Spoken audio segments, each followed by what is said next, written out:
The Book of Ezekiel. Ezekiel, chapter 1. In my 30th year, in the 4th month on the 5th day, while I was among the exiles by the river Kiba, the heavens were opened, and I saw visions of God. On the 5th of the month, it was the 5th year of the exile of King Jehoiakim, the word of the Lord came to Ezekiel the priest, the son of Buzi, by the river Kiba in the land of the Babylonians. There the hand of the Lord was on him. I looked, and I saw a violent storm coming out of the north, an immense cloud with flashing lightning and surrounded by brilliant light. The center of the fire looked like glowing metal, and in the fire was what looked like 4 living creatures. In appearance their form was human, but each of them had 4 faces and 4 wings. Their legs were straight. Their feet were like those of a calf and gleamed like burnished bronze. Under their wings, on their 4 sides, they had human hands. All 4 of them had faces and wings, and the wings of one touched the wings of another. Each one went straight ahead. They did not turn as they moved. Their faces looked like this.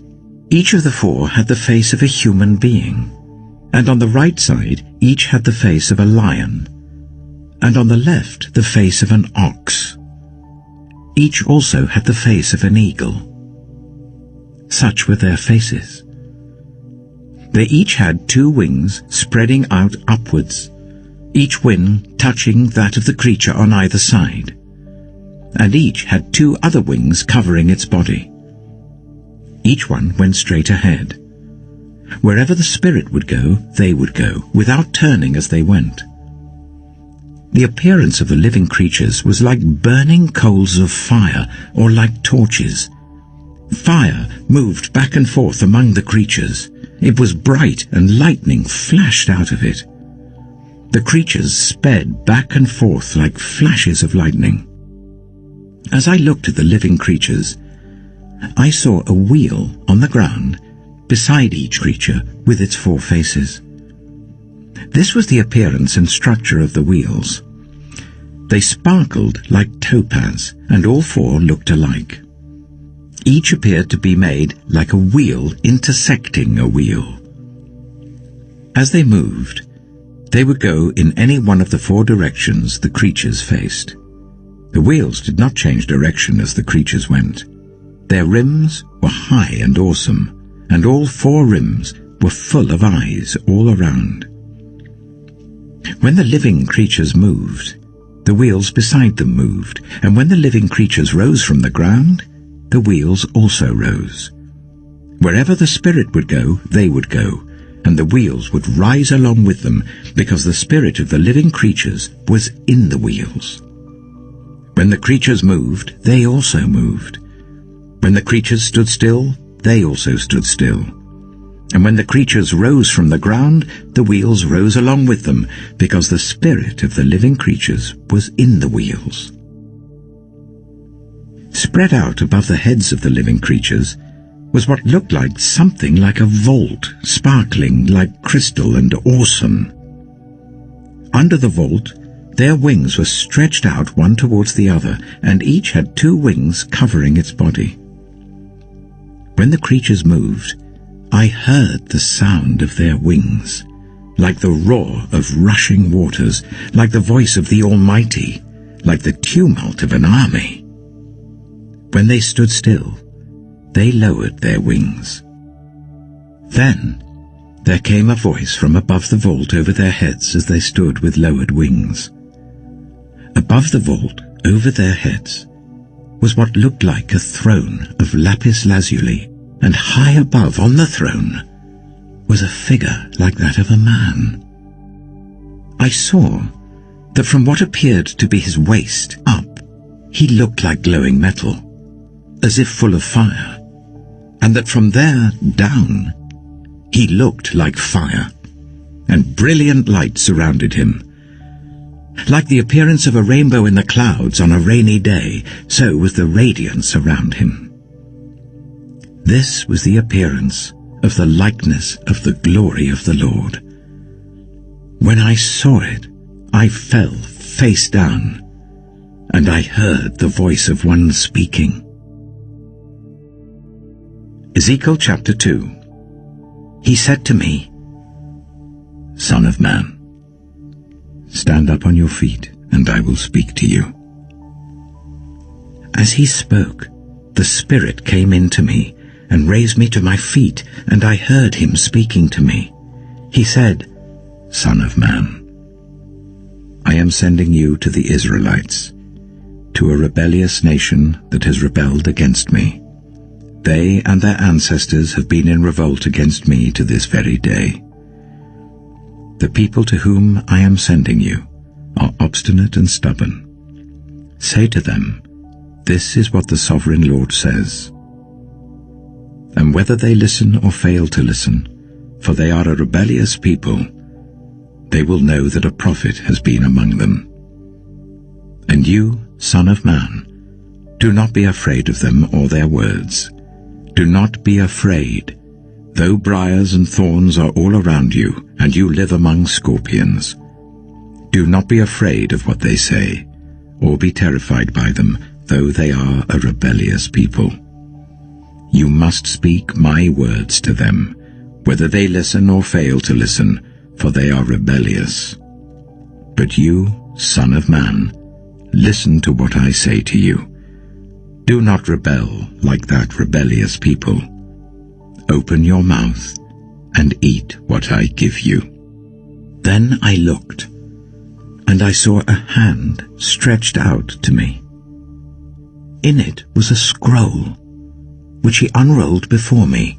On both sides of it were written words of lament and mourning and woe. Ezekiel chapter 3. And he said to me, Son of man, eat what is before you. Eat this scroll. Then go and speak to the people of Israel. So I opened my mouth, and he gave me the scroll to eat. Then he said to me, Son of man, eat this scroll I am giving you and fill your stomach with it. So I ate it, and it tasted as sweet as honey in my mouth. He then said to me, Son of man, go now to the people of Israel and speak my words to them. You are not being sent to a people of obscure speech and strange language, but to the people of Israel. Not to many peoples of obscure speech and strange language, whose words you cannot understand. Surely, if I had sent you to them, they would have listened to you. But the people of Israel are not willing to listen to you because they are not willing to listen to me, for all the Israelites are hardened and obstinate. But I will make you as unyielding and hardened as they are. I will make your forehead like the hardest stone, harder than flint. Do not be afraid of them, or terrified by them, though they are a rebellious people. And he said to me, Son of man, listen carefully and take to heart all the words I speak to you. Go now to your people in exile and speak to them. Say to them, this is what the sovereign Lord says, whether they listen or fail to listen. Then the Spirit lifted me up, and I heard behind me a loud rumbling sound as the glory of the Lord rose from the place where it was standing. It was the sound of the wings of the living creatures brushing against each other, and the sound of the wheels beside them, a loud rumbling sound. The Spirit then lifted me up and took me away, and I went in bitterness and in the anger of my spirit, with the strong hand of the Lord on me. I came to the exiles who lived at Tel Aviv, near the river Kibar, and there, where they were living, I sat among them for 7 days, deeply distressed. At the end of 7 days the word of the Lord came to me, Son of man, I have made you a watchman for the people of Israel. So hear the word I speak and give them warning from me. When I say to a wicked person, you will surely die, and you do not warn them or speak out to dissuade them from their evil ways in order to save their life, that wicked person will die for their sin, and I will hold you accountable for their blood. But if you do warn the wicked person, and they do not turn from their wickedness or from their evil ways, they will die for their sin, but you will have saved yourself. Again, when a righteous person turns from their righteousness and does evil, and I put a stumbling block before them, they will die. Since you did not warn them, they will die for their sin. The righteous things that person did will not be remembered, and I will hold you accountable for their blood.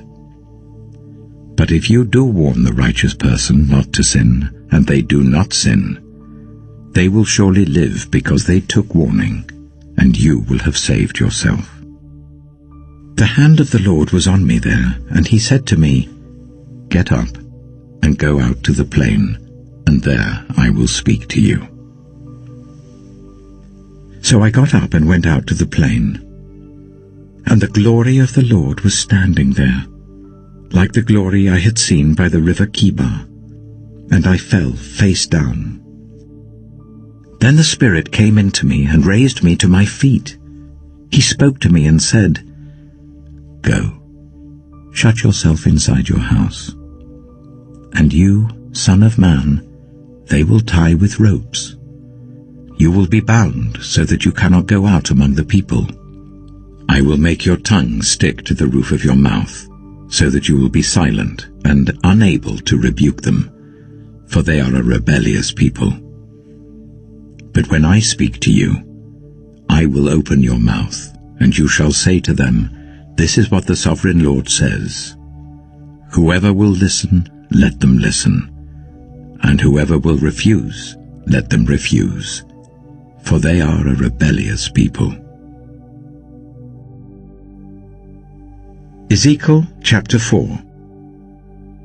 Now, son of man, take a block of clay, put it in front of you and draw the city of Jerusalem on it.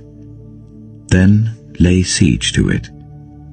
Erect siege works against it, build a ramp up to it, set up camps against it, and put battering rams around it. Then take an iron pan, place it as an iron wall between you and the city, and turn your face towards it. It will be under siege, and you shall besiege it. This will be a sign to the people of Israel. Then lie on your left side, and put the sin of the people of Israel upon yourself. You are to bear their sin for the number of days you lie on your side. I have assigned you the same number of days as the years of their sin. So for 390 days you will bear the sin of the people of Israel. After you have finished this, lie down again, this time on your right side, and bear the sin of the people of Judah. I have assigned you 40 days, a day for each year. Turn your face towards the siege of Jerusalem, and with bared arm prophesy against her. I will tie you up with ropes so that you cannot turn from one side to the other until you have finished the days of your siege. Take wheat and barley, beans and lentils, millet and spelt. Put them in a storage jar and use them to make bread for yourself. You are to eat it during the 390 days you lie on your side. Weigh out 20 shekels of food to eat each day, and eat it at set times. Also, measure out 1/6 of a hin of water, and drink it at set times. Eat the food as you would a loaf of barley bread. Bake it in the sight of the people, using human excrement for fuel. The Lord said, in this way, the people of Israel will eat defiled food among the nations where I will drive them. Then I said, Not so, Sovereign Lord. I have never defiled myself. From my youth until now, I have never eaten anything found dead or torn by wild animals. No impure meat has ever entered my mouth. Very well, he said. I will let you bake your bread over cow dung instead of human excrement. He then said to me, Son of man, I am about to cut off the food supply in Jerusalem. The people will eat rationed food in anxiety and drink rationed water in despair, for food and water will be scarce. They will be appalled at the sight of each other and will waste away because of their sin. Ezekiel chapter 5. Now, Son of man, take a sharp sword and use it as a barber's razor to shave your head and your beard. Then take a set of scales and divide up the hair. When the days of your siege come to an end, burn a third of the hair inside the city. Take a third and strike it with the sword all around the city, and scatter a third to the wind. For I will pursue them with drawn sword. But take a few hairs and tuck them away in the folds of your garment. Again, take a few of these and throw them into the fire and burn them up.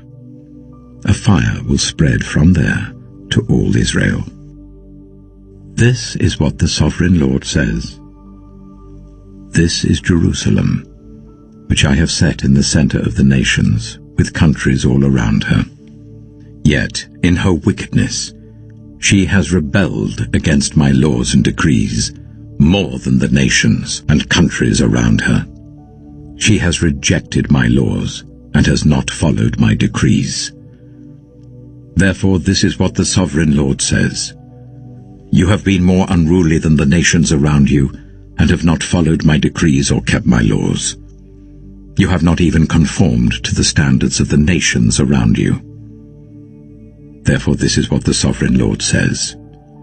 I, myself, am against you, Jerusalem, and I will inflict punishment on you in the sight of the nations. Because of all your detestable idols, I will do to you what I have never done before and will never do again. Therefore, in your midst, parents will eat their children, and children will eat their parents. I will inflict punishment on you and will scatter all your survivors to the winds. Therefore, as surely as I live, declares the Sovereign Lord, because you have defiled my sanctuary with all your vile images and detestable practices, I myself will shave you. I will not look on you with pity or spare you. A third of your people will die of the plague or perish by famine inside you. A third will fall by the sword outside your walls, and a third I will scatter to the winds and pursue with drawn sword. Then my anger will cease, and my wrath against them will subside, and I will be avenged. And when I have spent my wrath on them, they will know that I, the Lord, have spoken in my zeal. I will make you a ruin and a reproach among the nations around you in the sight of all who pass by. You will be a reproach and a taunt, a warning and an object of horror to the nations around you when I inflict punishment on you in anger and in wrath and with stinging rebuke. I, the Lord, have spoken. When I shoot at you with my deadly and destructive arrows of famine, I will shoot to destroy you. I will bring more and more famine upon you and cut off your supply of food. I will send famine and wild beasts against you, and they will leave you childless. Plague and bloodshed will sweep through you, and I will bring the sword against you. I, the Lord, have spoken. Ezekiel chapter 6. The word of the Lord came to me, Son of man, set your face against the mountains of Israel. Prophesy against them and say, You mountains of Israel, hear the word of the sovereign Lord. This is what the sovereign Lord says to the mountains and hills, to the ravines and valleys. I am about to bring a sword against you, and I will destroy your high places. Your altars will be demolished, and your incense altars will be smashed. And I will slay your people in front of your idols. I will lay the dead bodies of the Israelites in front of their idols, and I will scatter your bones around your altars. Wherever you live, the towns will be laid waste and the high places demolished, so that your altars will be laid waste and devastated, your idols smashed and ruined, your incense altars broken down, and what you have made wiped out. Your people will fall slain among you, and you will know that I am the Lord. But I will spare some, for some of you will escape the sword when you are scattered among the lands and nations. Then in the nations where they have been carried captive, those who escape will remember me, how I have been grieved by their adulterous hearts, which have turned away from me, and by their eyes which have lusted after their idols. They will loathe themselves for the evil they have done, and for all their detestable practices. And they will know that I am the Lord. I did not threaten in vain to bring this calamity on them. This is what the sovereign Lord says. Strike your hands together and stamp your feet and cry out, Alas! Because of all the wicked and detestable practices of the people of Israel, for they will fall by the sword, famine, and plague. One who is far away will die of the plague, and one who is near will fall by the sword, and anyone who survives and is spared will die of famine. So will I pour out my wrath on them. And they will know that I am the Lord when their people lie slain among their idols, around their altars, on every high hill and on all the mountain tops, under every spreading tree and every leafy oak, places where they offered fragrant incense to all their idols. And I will stretch out my hand against them and make the land a desolate waste, from the desert to Diblah, wherever they live. Then they will know that I am the Lord. Ezekiel chapter 7. The word of the Lord came to me. Son of man, this is what the sovereign Lord says to the land of Israel. The end has come upon the four corners of the land. The end is now upon you, and I will unleash my anger against you. I will judge you according to your conduct, and repay you for all your detestable practices. I will not look on you with pity. I will not spare you. I will surely repay you for your conduct and for the detestable practices among you. Then you will know that I am the Lord.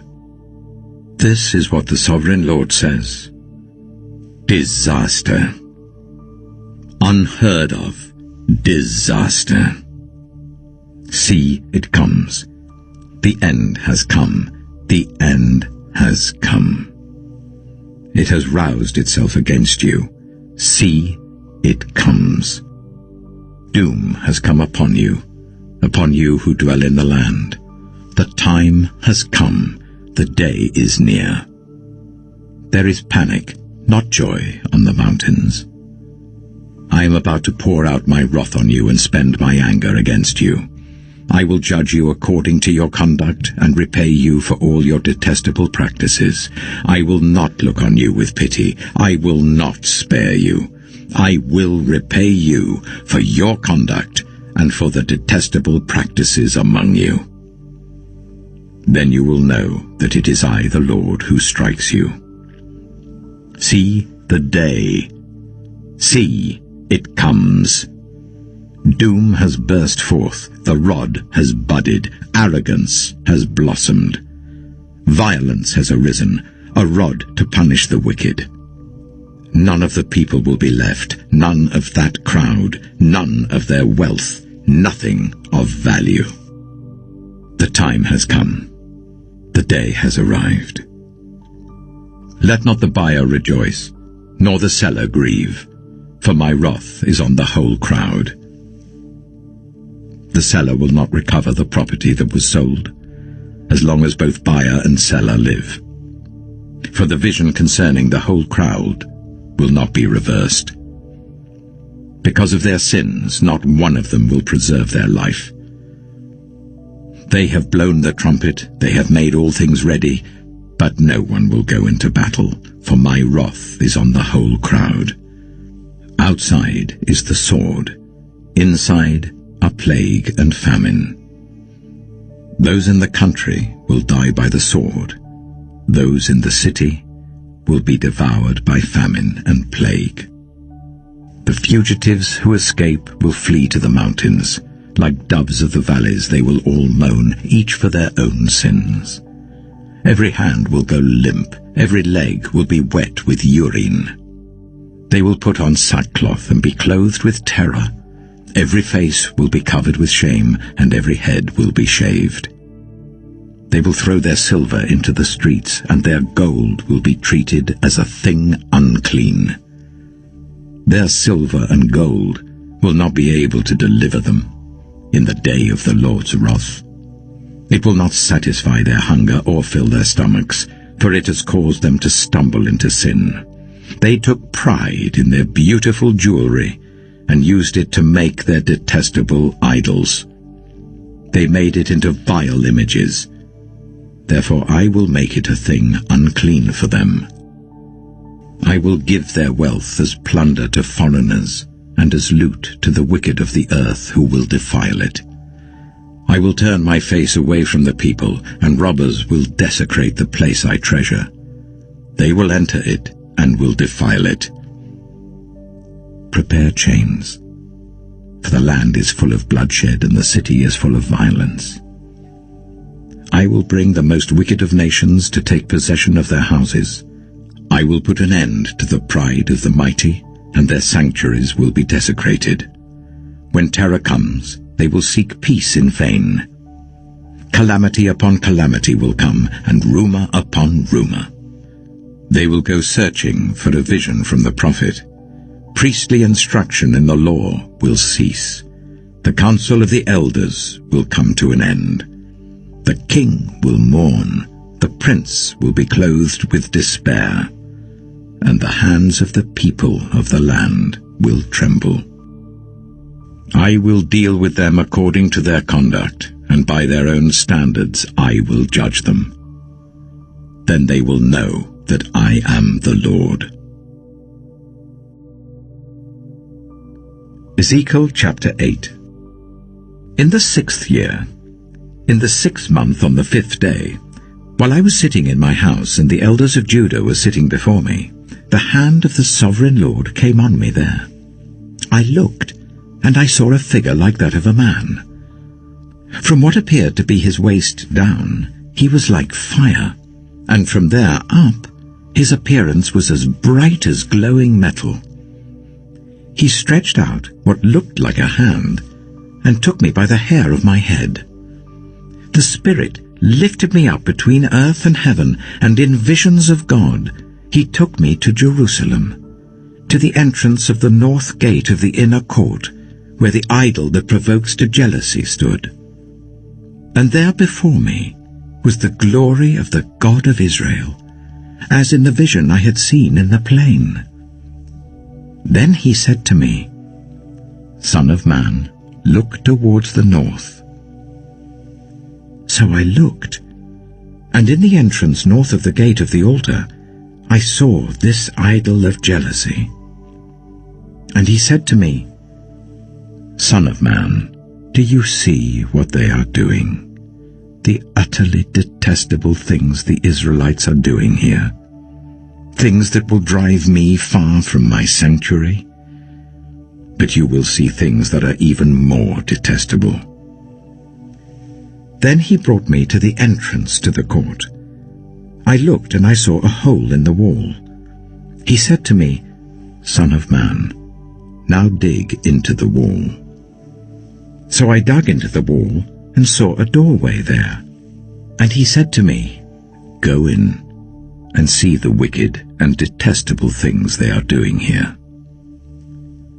So I went in and looked, and I saw portrayed over all the walls all kinds of crawling things and unclean animals and all the idols of Israel.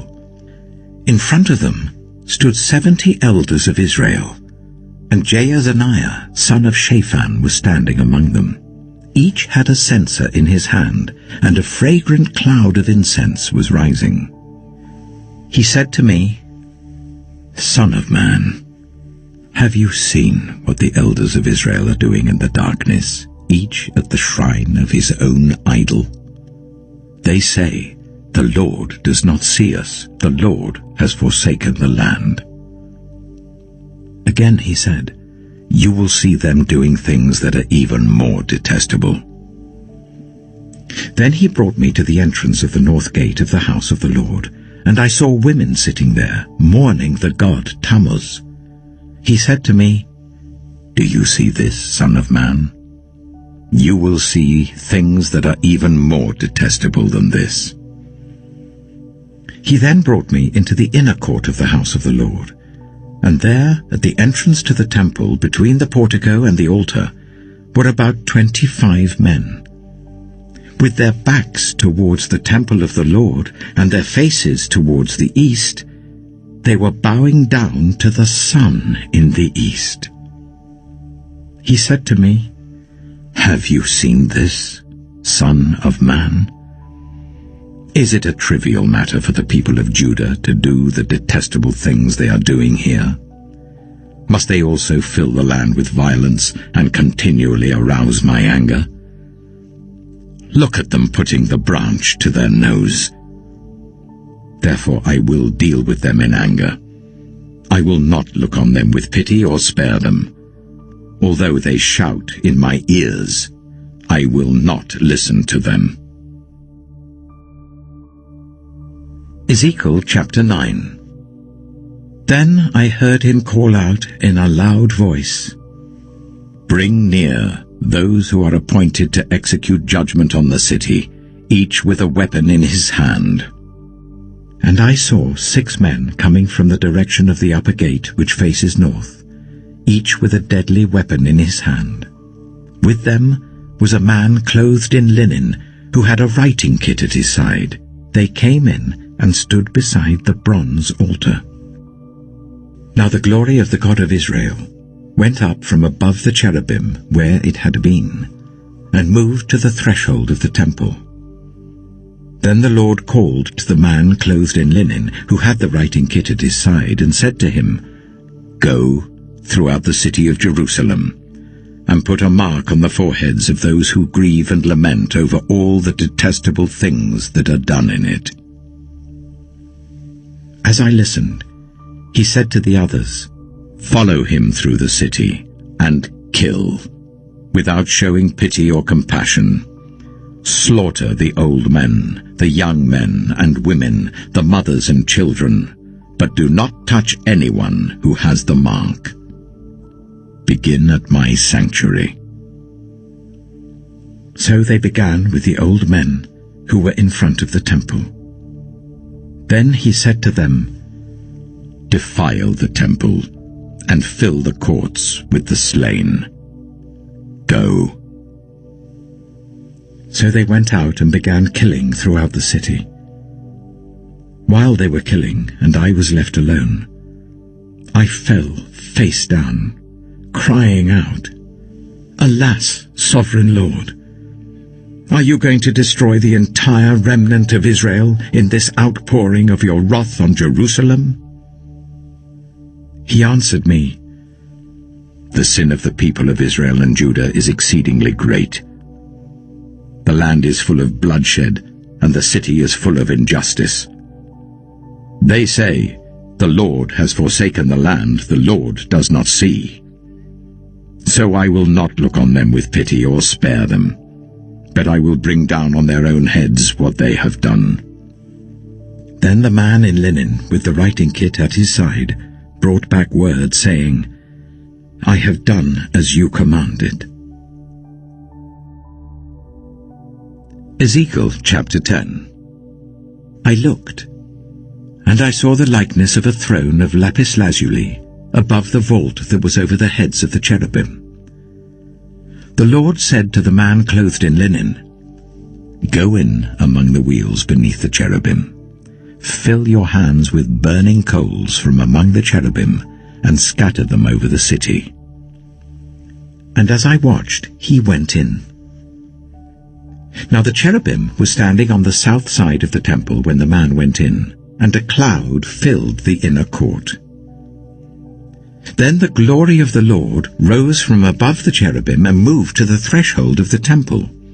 The cloud filled the temple, and the court was full of the radiance of the glory of the Lord. The sound of the wings of the cherubim could be heard as far away as the outer court, like the voice of God Almighty when he speaks. When the Lord commanded the man in linen, "Take fire from among the wheels and from among the cherubim," the man went in and stood beside the wheel. Then one of the cherubim reached out his hand to the fire that was among them. He took up some of it and put it into the hands of the man in linen, who took it and went out. Under the wings of the cherubim could be seen what looked like human hands.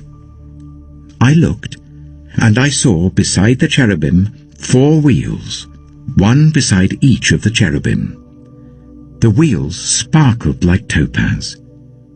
As for their appearance, the 4 of them looked alike. Each was like a wheel intersecting a wheel.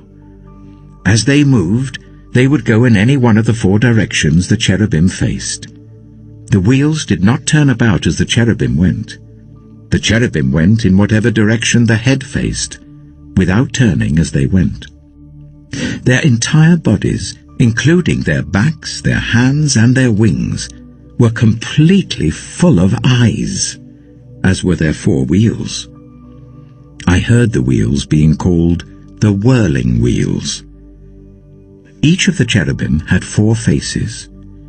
One face was that of a cherub, the second the face of a human being, the third the face of a lion, and the 4th the face of an eagle.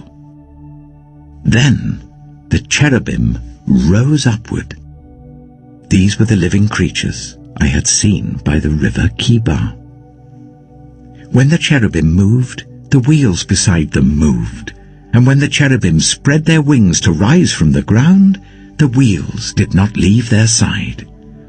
When the cherubim stood still, they also stood still, and when the cherubim rose, they rose with them, because the spirit of the living creatures was in them. Then the glory of the Lord departed from over the threshold of the temple and stopped above the cherubim.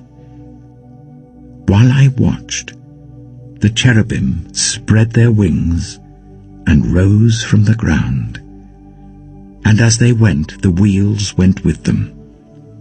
They stopped at the entrance of the east gate of the Lord's house, and the glory of the God of Israel was above them. These were the living creatures I had seen beneath the God of Israel by the river Kibar, and I realized that they were cherubim. Each had 4 faces and 4 wings, and under their wings was what looked like human hands. Their faces had the same appearance as those I had seen by the river Kibar. Each one went straight ahead. Ezekiel chapter 11. Then the Spirit lifted me up and brought me to the gate of the house of the Lord that faces east. There, at the entrance of the gate, were 25 men, and I saw among them Jaazaniah son of Azur and Pelatiah son of Benaiah, leaders of the people. The Lord said to me, "Son of man, these are the men who are plotting evil and giving wicked advice in this city. They say, "Haven't our houses been recently rebuilt? This city is a pot, and we are the meat in it."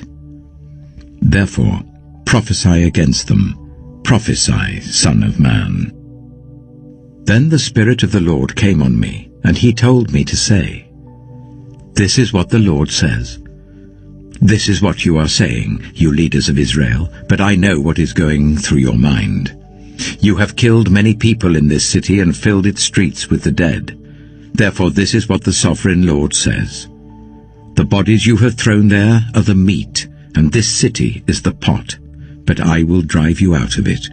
You fear the sword, and the sword is what I will bring against you, declares the Sovereign Lord.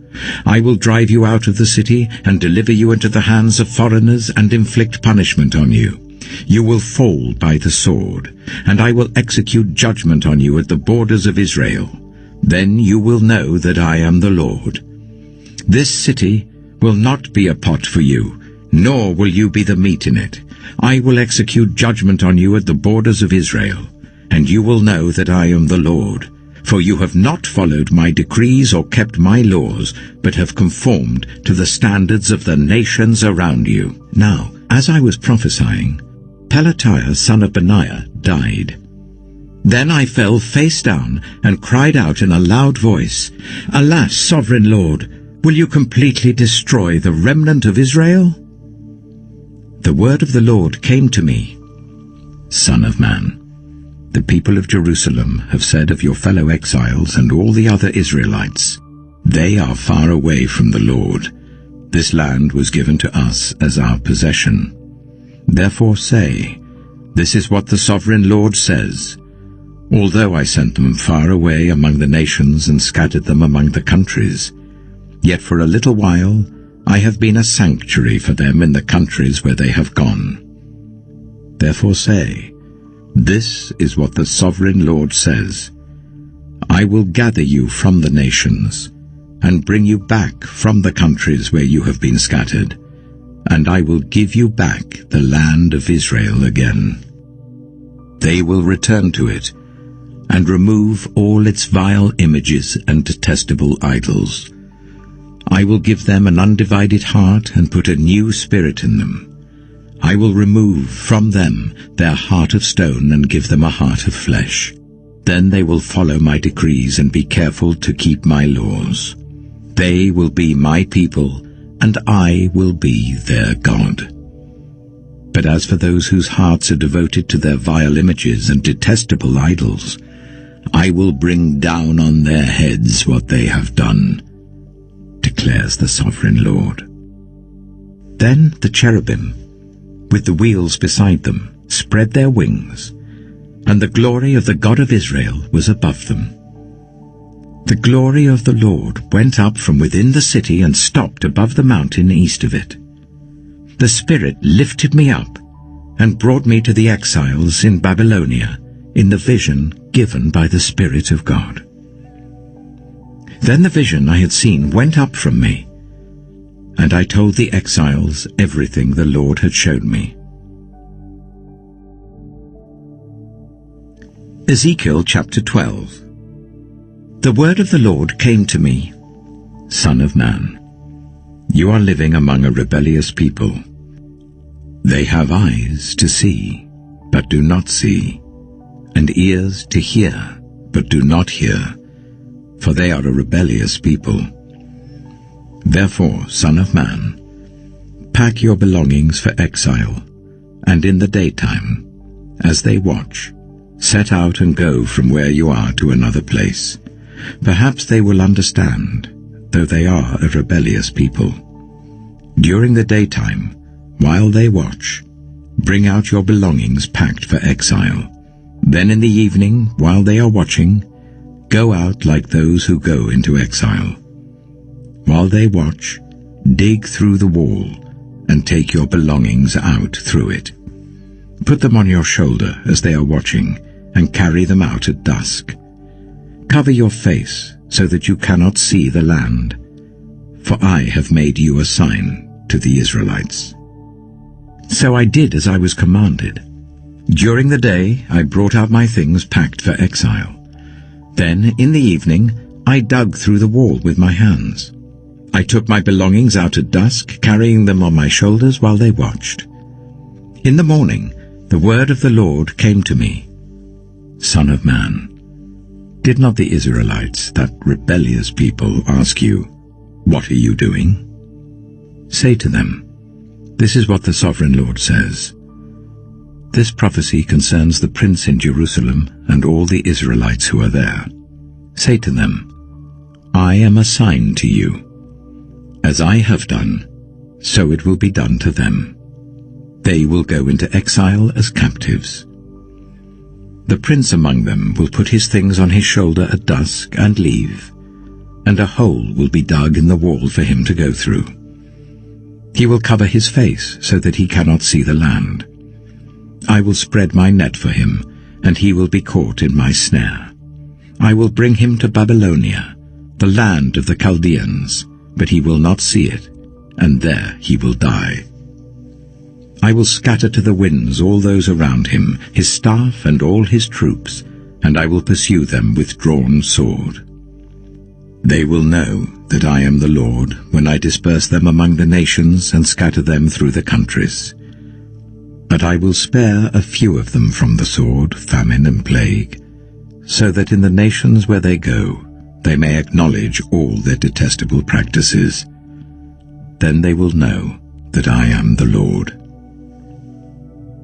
The word of the Lord came to me. Son of man, tremble as you eat your food, and shudder in fear as you drink your water. Say to the people of the land, this is what the sovereign Lord says about those living in Jerusalem and in the land of Israel. They will eat their food in anxiety and drink their water in despair, for their land will be stripped of everything in it because of the violence of all who live there. The inhabited towns will be laid waste, and the land will be desolate. Then you will know that I am the Lord. The word of the Lord came to me. Son of man, what is this proverb you have in the land of Israel? The days go by and every vision comes to nothing. Say to them, this is what the sovereign Lord says. I am going to put an end to this proverb, and they will no longer quote it in Israel. Say to them, the days are near when every vision will be fulfilled, for there will be no more false visions or flattering divinations among the people of Israel. But I, the Lord, will speak what I will, and it shall be fulfilled without delay. For in your days, you rebellious people, I will fulfill whatever I say, declares the sovereign Lord. The word of the Lord came to me, Son of man, the Israelites are saying, the vision he sees is for many years from now, and he prophesies about the distant future.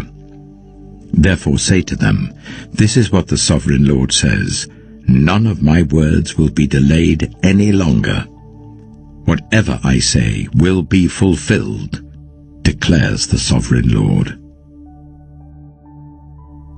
Ezekiel chapter 13. The word of the Lord came to me, Son of man, prophesy against the prophets of Israel who are now prophesying. Say to those who prophesy out of their own imagination, hear the word of the Lord. This is what the sovereign Lord says. Woe to the foolish prophets who follow their own spirit and have seen nothing. Your prophets, Israel, are like jackals among ruins. You have not gone up to the breaches in the wall to repair it for the people of Israel, so that it will stand firm in the battle on the day of the Lord. Their visions are false, and their divinations a lie. Even though the Lord has not sent them, they say, the Lord declares, and expect him to fulfill their words.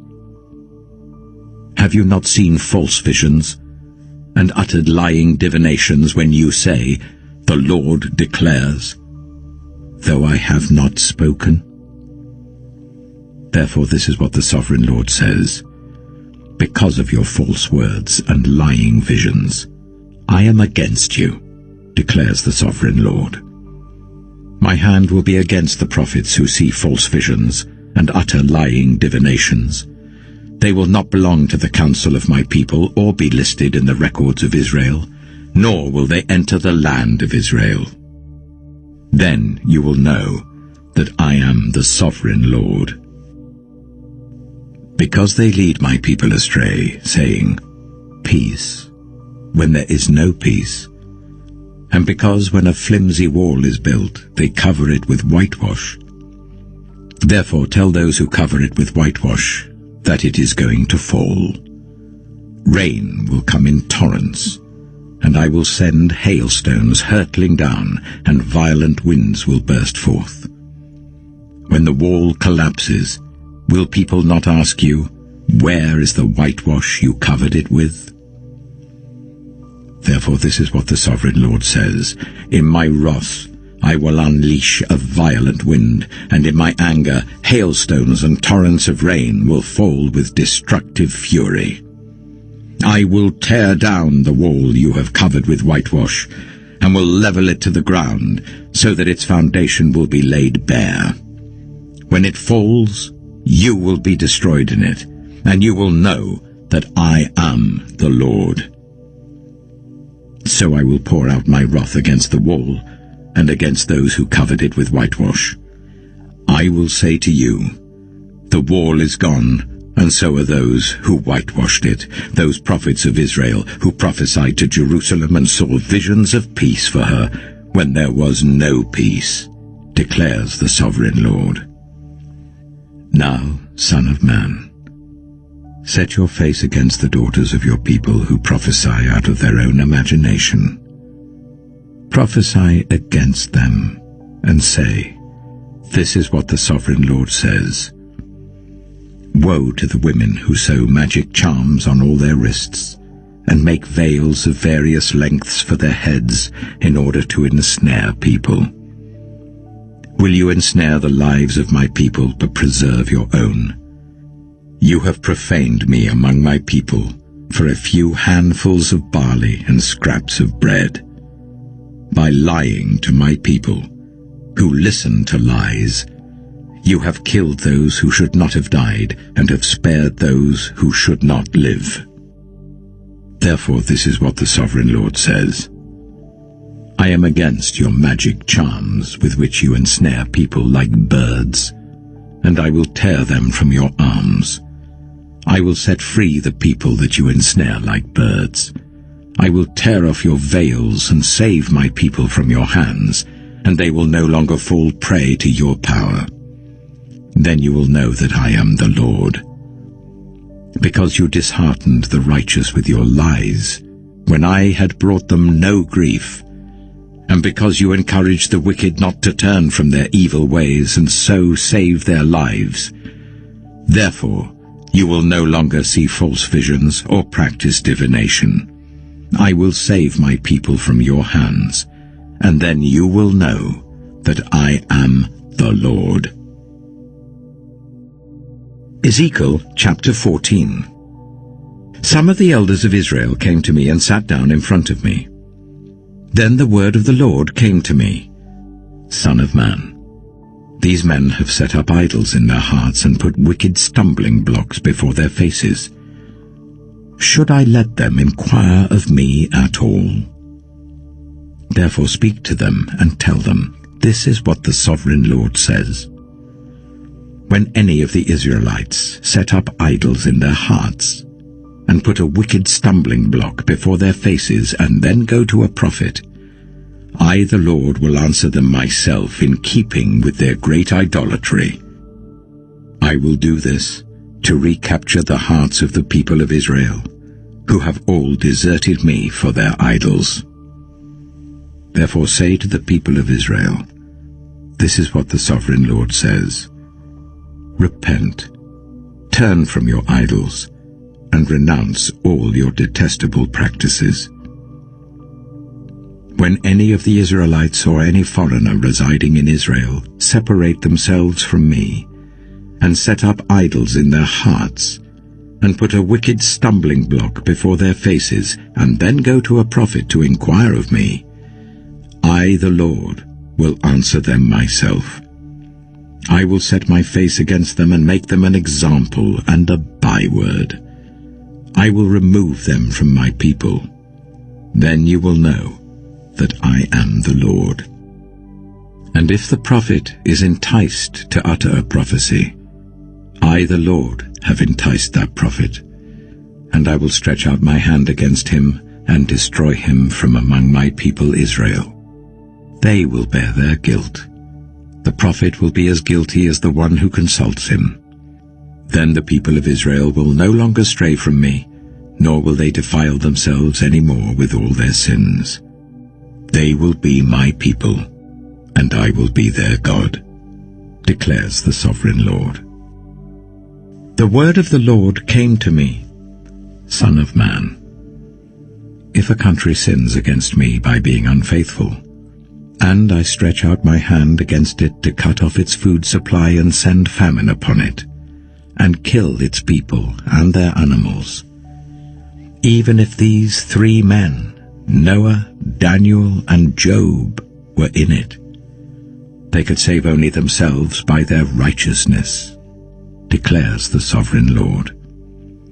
Or if I send wild beasts through that country, and they leave it childless, and it becomes desolate so that no one can pass through it because of the beasts, as surely as I live, declares the sovereign Lord, even if these 3 men were in it, they could not save their own sons or daughters.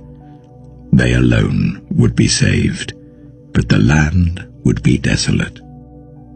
Or if I bring a sword against that country, and say, let the sword pass throughout the land, and I kill its people and their animals, as surely as I live, declares the sovereign Lord, even if these 3 men were in it, they could not save their own sons or daughters.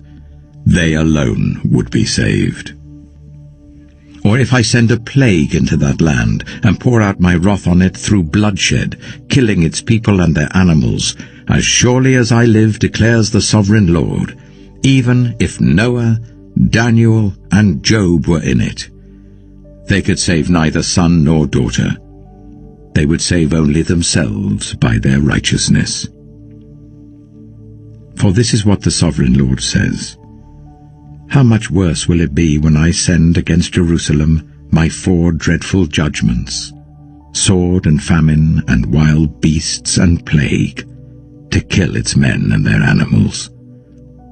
Yet there will be some survivors, sons and daughters who will be brought out of it.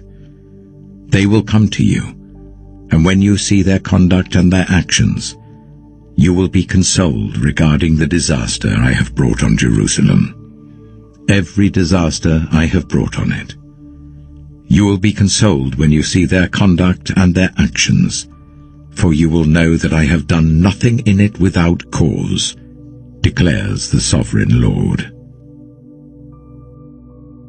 Ezekiel chapter 15. The word of the Lord came to me, Son of man, how is the wood of a vine different from that of a branch from any of the trees in the forest? Is wood ever taken from it to make anything useful? Do they make pegs from it to hang things on? After it is thrown on the fire as fuel, and the fire burns both ends and chars the middle, is it then useful for anything? If it was not useful for anything when it was whole, how much less can it be made into something useful when the fire has burned it and it is charred? Therefore this is what the sovereign Lord says, as I have given the wood of the vine among the trees of the forest as fuel for the fire, so will I treat the people living in Jerusalem. I will set my face against them. Although they have come out of the fire will yet consume them. And when I set my face against them, you will know that I am the Lord. I will make the land desolate because they have been unfaithful, declares the sovereign Lord. Ezekiel chapter 16. The word of the Lord came to me, Son of man, confront Jerusalem with her detestable practices and say, "This is what the Sovereign Lord says to Jerusalem. Your ancestry and birth were in the land of the Canaanites. Your father was an Amorite, and your mother a Hittite. On the day you were born, your cord was not cut, nor were you washed with water to make you clean, nor were you rubbed with salt or wrapped in cloths. No one looked on you with pity or had compassion enough to do any of these things for you. Rather, you were thrown out into the open field, for on the day you were born, you were despised." Then I passed by, and saw you kicking about in your blood, and as you lay there in your blood, I said to you, "Live." I made you grow like a plant of the field. You grew and developed and entered puberty. Your breasts had formed, and your hair had grown. Yet you were stark naked.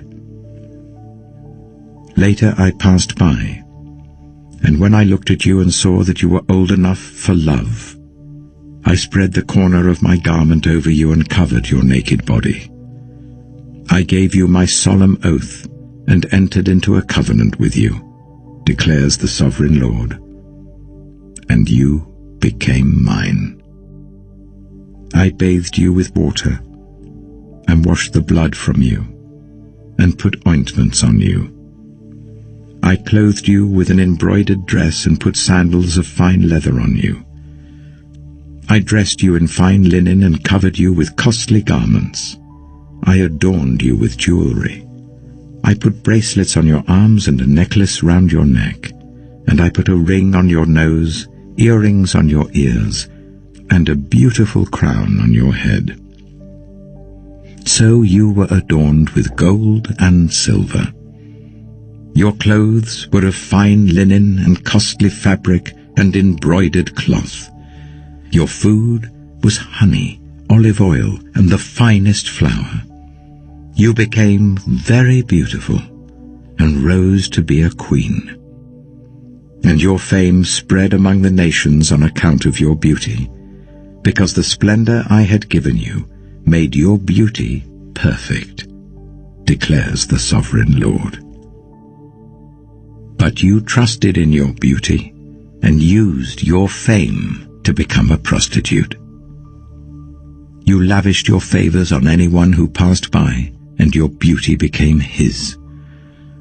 You took some of your garments to make gaudy high places where you carried on your prostitution. You went to him, and he possessed your beauty.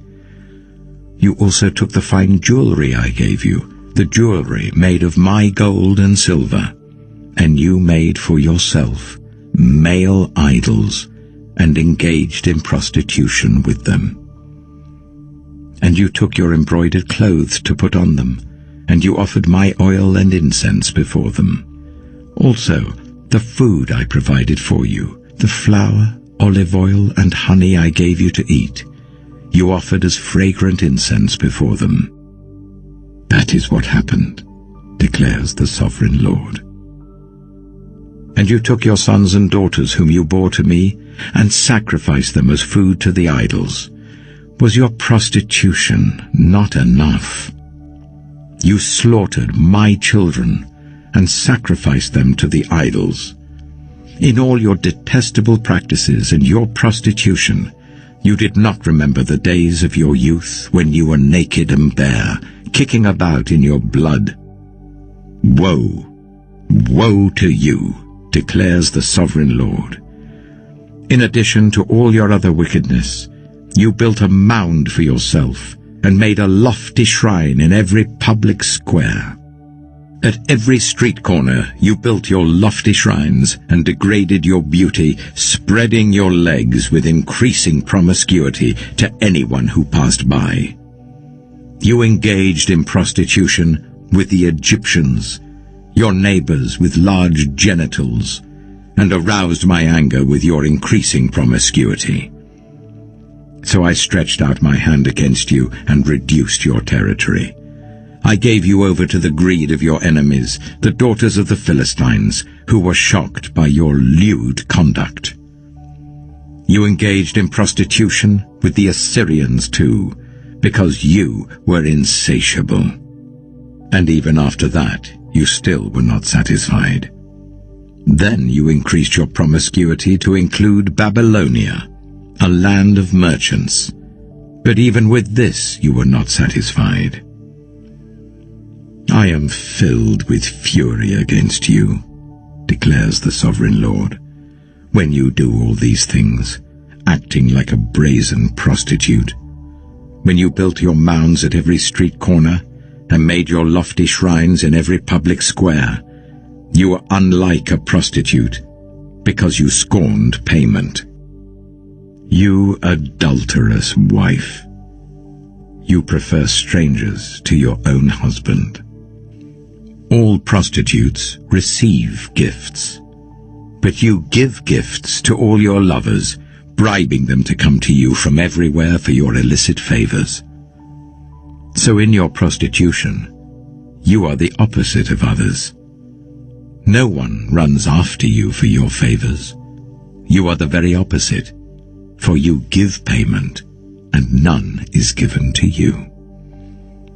Therefore, you prostitute, hear the word of the Lord. This is what the Sovereign Lord says. Because you poured out your lust and exposed your naked body in your promiscuity with your lovers, and because of all your detestable idols, and because you gave them your children's blood, therefore I am going to gather all your lovers with whom you found pleasure, those you loved as well as those you hated. I will gather them against you from all around, and will strip you in front of them, and they will see you stark naked.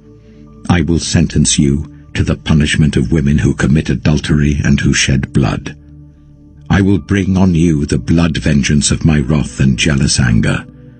Then I will deliver you into the hands of your lovers, and they will tear down your mounds and destroy your lofty shrines. They will strip you of your clothes and take your fine jewelry and leave you stark naked. They will bring a mob against you, who will stone you and hack you to pieces with their swords. They will burn down your houses and inflict punishment on you in the sight of many women. I will put a stop to your prostitution, and you will no longer pay your lovers. Then my wrath against you will subside, and my jealous anger will turn away from you. I will be calm and no longer angry. Because you did not remember the days of your youth, but enraged me with all these things, I will surely bring down on your head what you have done, declares the Sovereign Lord. Did you not add lewdness to all your other detestable practices? Everyone who quotes Proverbs will quote this proverb about you: like mother, like daughter. You are a true daughter of your mother, who despised her husband and her children, and you are a true sister of your sisters, who despised their husbands and their children. Your mother was a Hittite, and your father an Amorite. Your elder sister was Samaria, who lived to the north of you with her daughters, and your younger sister, who lived to the south of you with her daughters, was Sodom. You not only followed their ways and copied their detestable practices, but in all your ways you soon became more depraved than they. As surely as I live, declares the Sovereign Lord, your sister Sodom and her daughters never did what you and your daughters have done. Now this was the sin of your sister Sodom.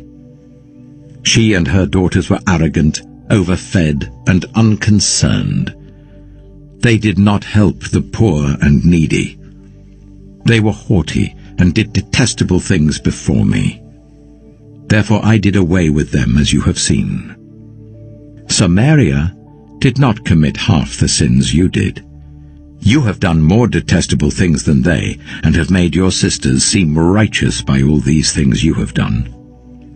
Bear your disgrace, for you have furnished some justification for your sisters. Because your sins were more vile than theirs, they appear more righteous than you.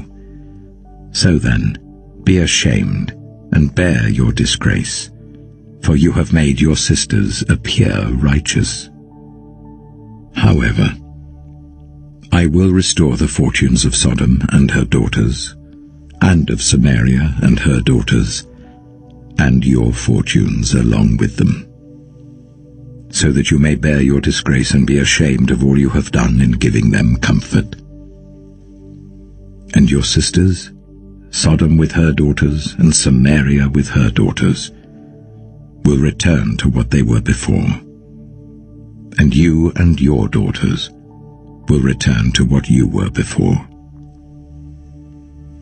You would not even mention your sister Sodom in the day of your pride, before your wickedness was uncovered. Even so, you are now scorned by the daughters of Edom, and all her neighbors and the daughters of the Philistines, all those around you who despise you. You will bear the consequences of your lewdness and your detestable practices, declares the Lord. This is what the sovereign Lord says. I will deal with you as you deserve, because you have despised my oath by breaking the covenant. Yet I will remember the covenant I made with you in the days of your youth, and I will establish an everlasting covenant with you. Then you will remember your ways and be ashamed when you receive your sisters, both those who are older than you and those who are younger. I will give them to you as daughters, but not on the basis of my covenant with you. So I will establish my covenant with you, and you will know that I am the Lord. Then, when I make atonement for you for all you have done, you will remember and be ashamed, and never again open your mouth because of your humiliation, declares the sovereign Lord. Ezekiel chapter 17. The word of the Lord came to me.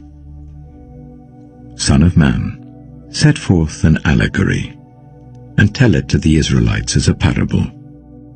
Say to them, this is what the sovereign Lord says. A great eagle with powerful wings, long feathers, and full plumage of varied colors came to Lebanon. Taking hold of the top of a cedar, he broke off its topmost shoot and carried it away to a land of merchants, where he planted it in a city of traders.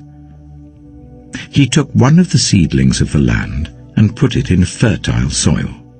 He planted it like a willow by abundant water, and it sprouted and became a low, spreading vine.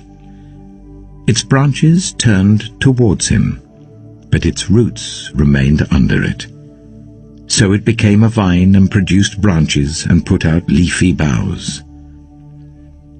But there was another great eagle with powerful wings and full plumage. The vine now sent out its roots towards him from the plot where it was planted, and stretched out its branches to him for water. It had been planted in good soil by abundant water, so that it would produce branches, bear fruit, and become a splendid vine. Say to them, this is what the sovereign Lord says. Will it thrive? Will it not be uprooted and stripped of its fruit, so that it withers? All its new growth will wither. It will not take a strong arm or many people to pull it up by the roots. It has been planted, but will it thrive? Will it not wither completely when the east wind strikes it? Wither away in the plot where it grew? Then the word of the Lord came to me. Say to this rebellious people, do you not know what these things mean? Say to them, the king of Babylon went to Jerusalem, and carried off her king and her nobles, bringing them back with him to Babylon. Then he took a member of the royal family and made a treaty with him, putting him under oath. He also carried away the leading men of the land, so that the kingdom would be brought low, unable to rise again, surviving only by keeping his treaty. But the king rebelled against him by sending his envoys to Egypt to get horses and a large army. Will he succeed? Will he who does such things escape? Will he break the treaty and yet escape? As surely as I live, declares the sovereign Lord, he shall die in Babylon, in the land of the king who put him on the throne, whose oath he despised and whose treaty he broke. Pharaoh, with his mighty army and great horde, will be of no help to him in war, when ramps are built and siege works erected to destroy many lives. He despised the oath by breaking the covenant. Because he had given his hand in pledge and yet did all these things, he shall not escape. Therefore this is what the sovereign Lord says. As surely as I live, I will repay him for despising my oath and breaking my covenant. I will spread my net for him, and he will be caught in my snare. I will bring him to Babylon and execute judgment on him there, because he was unfaithful to me. All his choice troops will fall by the sword, and the survivors will be scattered to the winds. Then you will know that I, the Lord, have spoken. This is what the sovereign Lord says. I myself will take a shoot from the very top of a cedar and plant it. I will break off a tender sprig from its topmost shoots and plant it on a high and lofty mountain. On the mountain heights of Israel I will plant it, and it will produce branches and bear fruit and become a splendid cedar.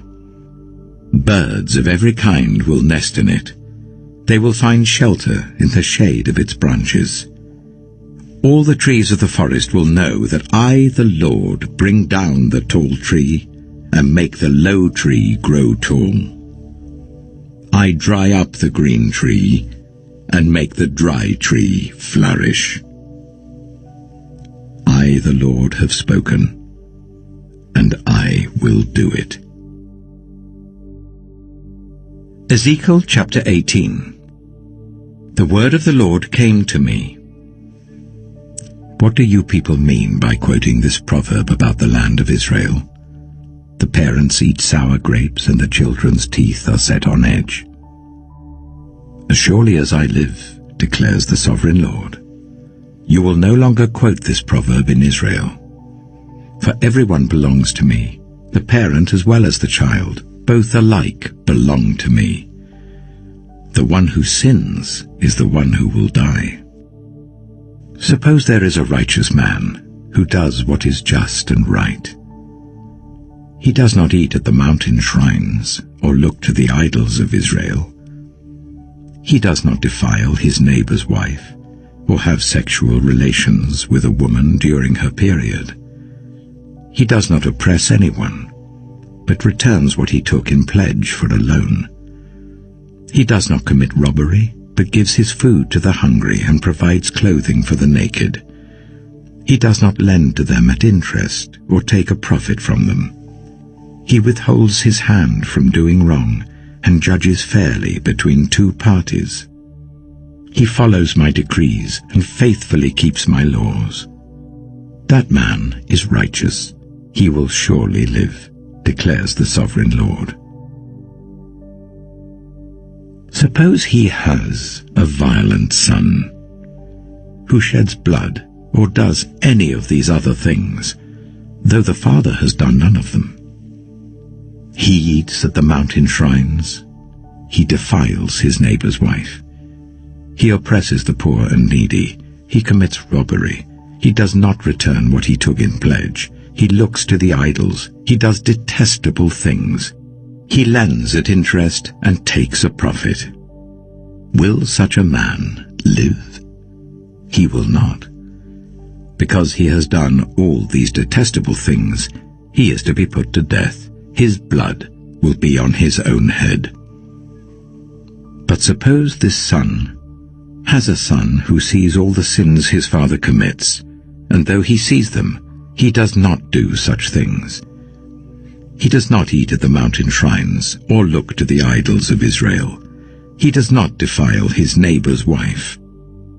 He does not oppress anyone or require a pledge for a loan. He does not commit robbery, but gives his food to the hungry and provides clothing for the naked. He withholds his hand from ill-treating the poor and takes no interest or profit from them. He keeps my laws and follows my decrees. He will not die for his father's sin. He will surely live. But his father will die for his own sin, because he practiced extortion, robbed his brother, and did what was wrong among his people. Yet you ask, why does the son not share the guilt of his father? Since the son has done what is just and right and has been careful to keep all my decrees, he will surely live. The one who sins is the one who will die. The child will not share the guilt of the parent, nor will the parent share the guilt of the child. The righteousness of the righteous will be credited to them, and the wickedness of the wicked will be charged against them. But if a wicked person turns away from all the sins they have committed, and keeps all my decrees, and does what is just and right, that person will surely live. They will not die. None of the offenses they have committed will be remembered against them. Because of the righteous things they have done, they will live. Do I take any pleasure in the death of the wicked? Declares the Sovereign Lord. Rather am I not pleased when they turn from their ways and live. But if a righteous person turns from their righteousness and commits sin, and does the same detestable things the wicked person does, will they live? None of the righteous things that person has done will be remembered. Because of the unfaithfulness they are guilty of, and because of the sins they have committed, they will die. Yet you say, the way of the Lord is not just. Hear, you Israelites, is my way unjust? Is it not your ways that are unjust? If a righteous person turns from their righteousness and commits sin, they will die for it. Because of the sin they have committed, they will die. But if a wicked person turns away from the wickedness they have committed, and does what is just and right, they will save their life. Because they consider all the offenses they have committed and turn away from them, that person will surely live. They will not die. Yet the Israelites say, the way of the Lord is not just. Are my ways unjust, people of Israel? Is it not your ways that are unjust? Therefore, you Israelites, I will judge each of you according to your own ways, declares the Sovereign Lord. Repent. Turn away from all your offenses. Then sin will not be your downfall. Rid yourselves of all the offenses you have committed, and get a new heart and a new spirit. Why will you die, people of Israel? For I take no pleasure in the death of anyone, declares the Sovereign Lord. Repent and live.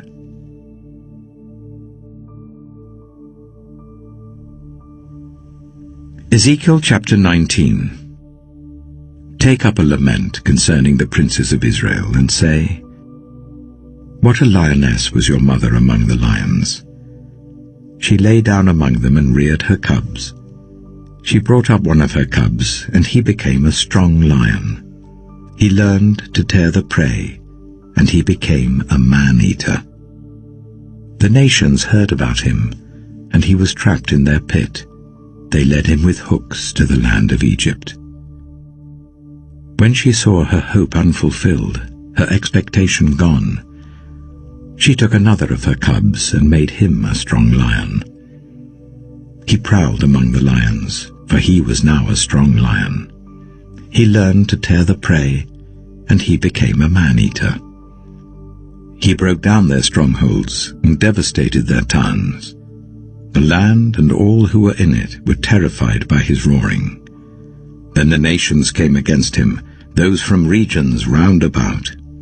They spread their net for him, and he was trapped in their pit. With hooks they pulled him into a cage and brought him to the king of Babylon. They put him in prison, so his roar was heard no longer on the mountains of Israel. Your mother was like a vine in your vineyard, planted by the water. It was fruitful and full of branches because of abundant water. Its branches were strong, fit for a ruler's scepter.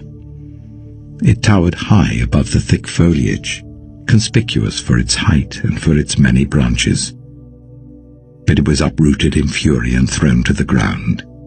The east wind made it shrivel. It was stripped of its fruit. Its strong branches withered, and fire consumed them. Now it is planted in the desert, in a dry and thirsty land. Fire spread from one of its main branches and consumed its fruit. No strong branch is left on it, fit for a ruler's scepter. This is a lament, and is to be used as a lament. Ezekiel chapter 20. In the 7th year, in the 5th month on the 10th day, some of the elders of Israel came to inquire of the Lord, and they sat down in front of me. Then the word of the Lord came to me. Son of man, speak to the elders of Israel, and say to them, This is what the sovereign Lord says. Have you come to inquire of me? As surely as I live, I will not let you inquire of me, declares the sovereign Lord. Will you judge them? Will you judge them, son of man? Then confront them with the detestable practices of their ancestors, and say to them, This is what the sovereign Lord says. On the day I chose Israel, I swore with uplifted hand to the descendants of Jacob, and revealed myself to them in Egypt. With uplifted hand I said to them, I am the Lord your God. On that day I swore to them that I would bring them out of Egypt and into a land I had searched out for them, a land flowing with milk and honey, the most beautiful of all lands. And I said to them, Each of you, get rid of the vile images you have set your eyes on, and do not defile yourselves with the idols of Egypt. I am the Lord your God. But they rebelled against me, and would not listen to me. They did not get rid of the vile images they had set their eyes on, nor did they forsake the idols of Egypt. So I said I would pour out my wrath on them, and spend my anger against them in Egypt. But for the sake of my name, I brought them out of Egypt. I did it to keep my name from being profaned in the eyes of the nations among whom they lived, and in whose sight I had revealed myself to the Israelites. Therefore I led them out of Egypt and brought them into the wilderness. I gave them my decrees and made known to them my laws, by which the person who obeys them will live. Also I gave them my Sabbaths as a sign between us, so they would know that I, the Lord, made them holy. Yet the people of Israel rebelled against me in the wilderness. They did not follow my decrees, but rejected my laws, by which the person who obeys them will live. And they utterly desecrated my Sabbaths. So I said I would pour out my wrath on them and destroy them in the wilderness. But for the sake of my name, I did what would keep it from being profaned in the eyes of the nations, in whose sight I had brought them out.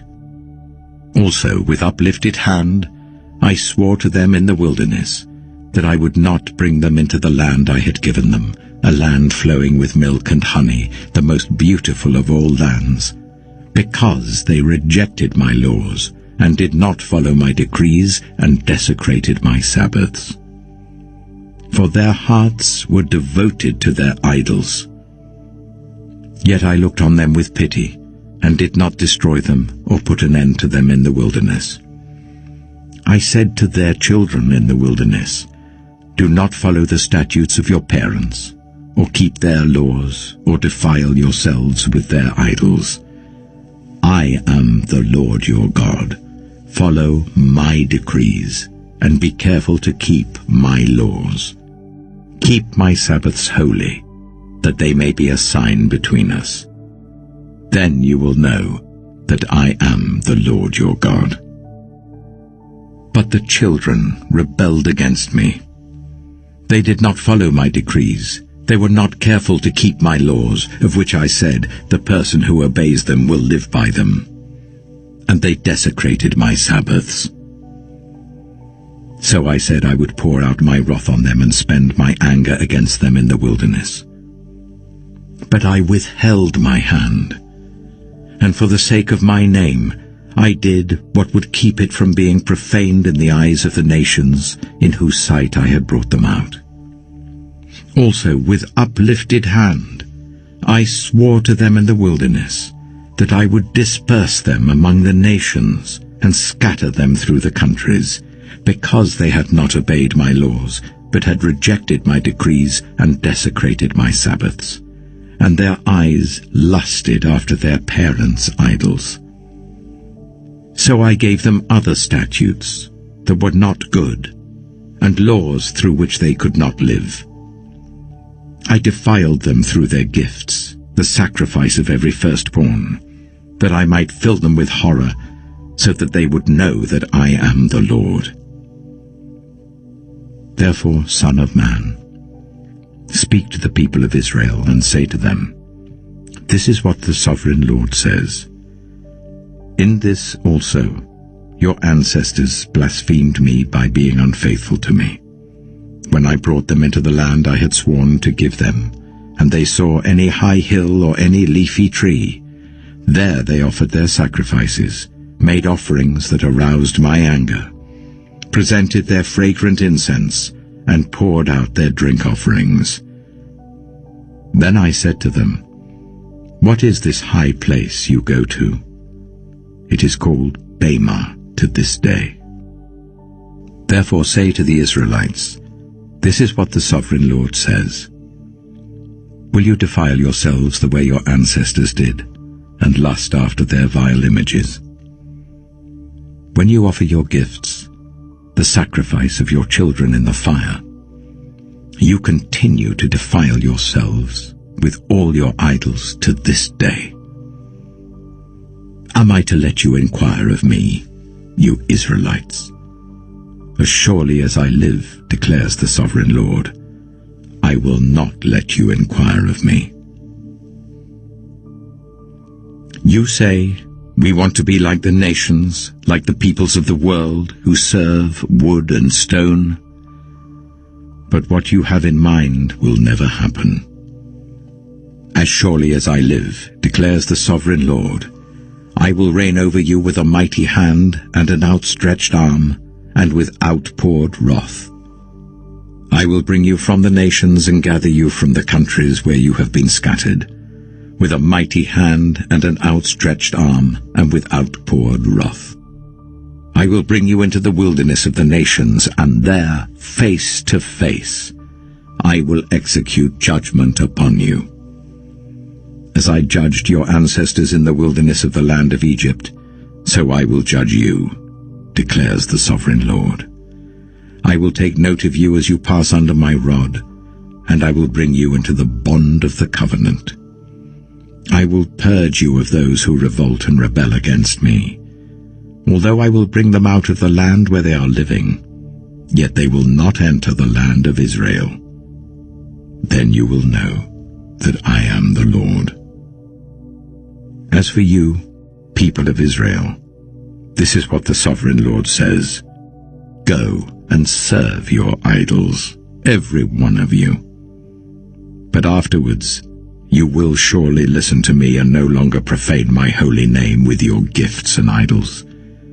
For on my holy mountain, the high mountain of Israel, declares the sovereign Lord, there in the land all the people of Israel will serve me.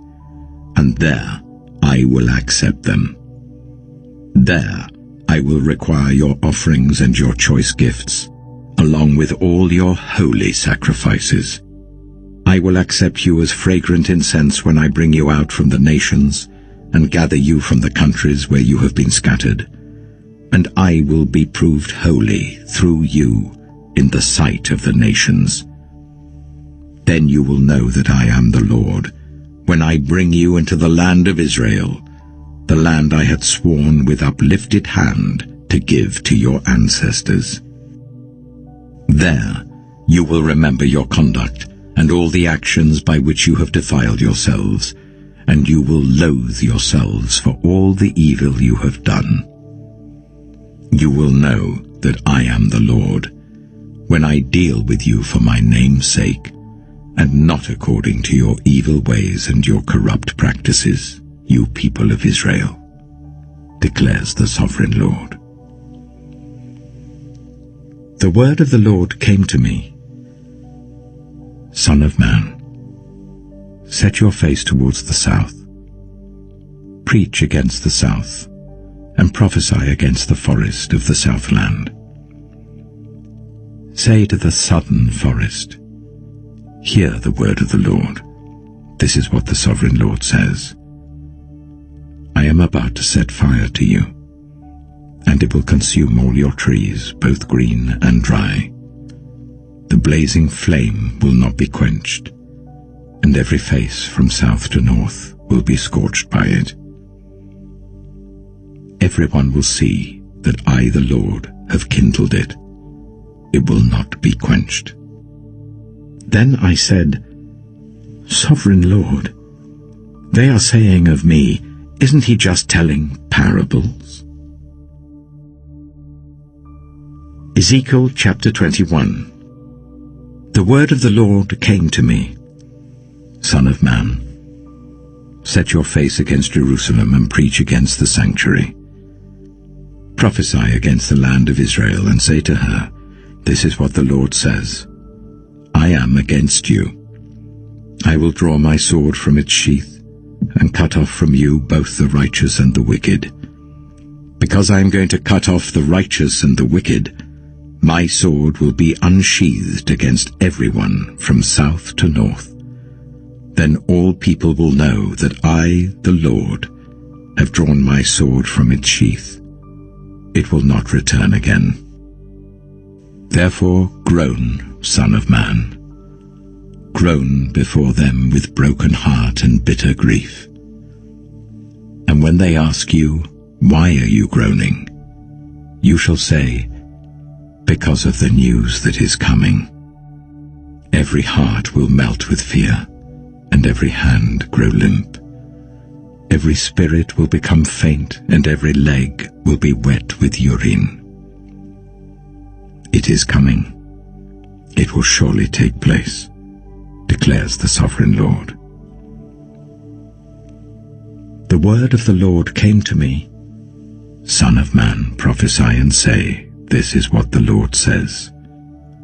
A sword, sharpened and polished, sharpened for the slaughter, polished to flash like lightning.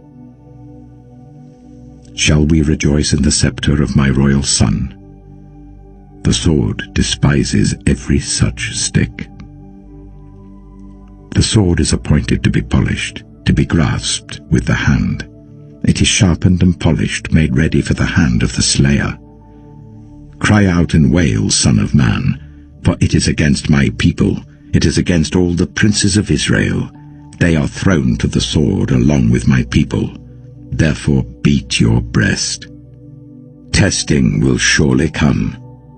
And what if even the scepter, which the sword despises, does not continue, declares the sovereign Lord.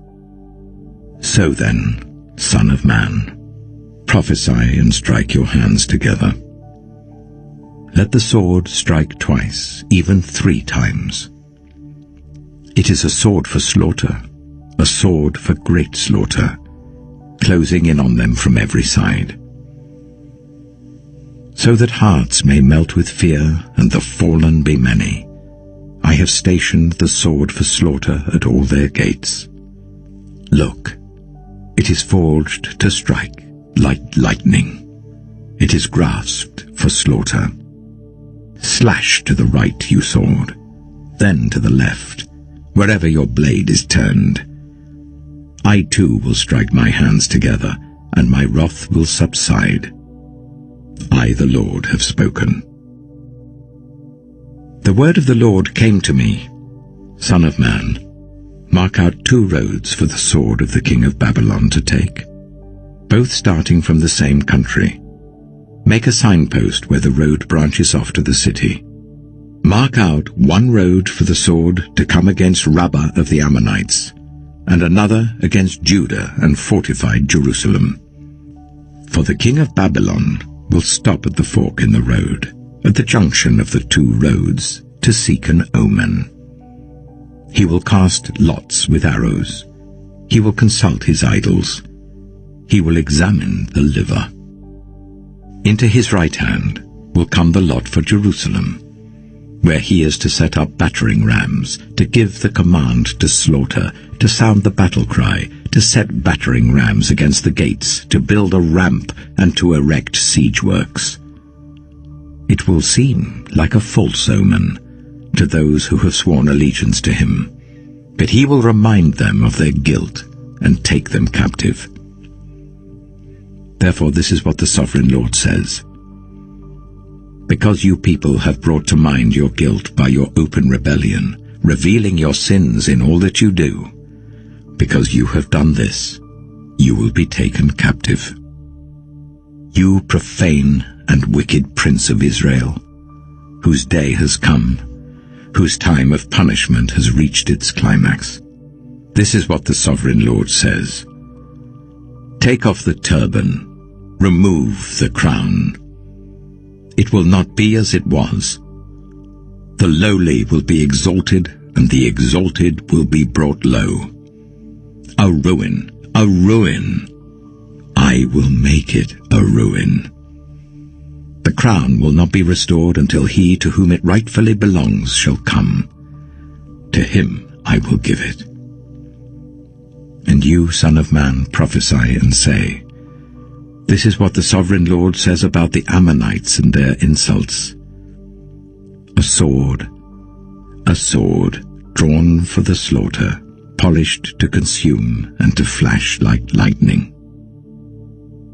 Despite false visions concerning you and lying divinations about you, it will be laid on the necks of the wicked who are to be slain, whose day has come, whose time of punishment has reached its climax. Let the sword return to its sheath. In the place where you were created, in the land of your ancestry, I will judge you.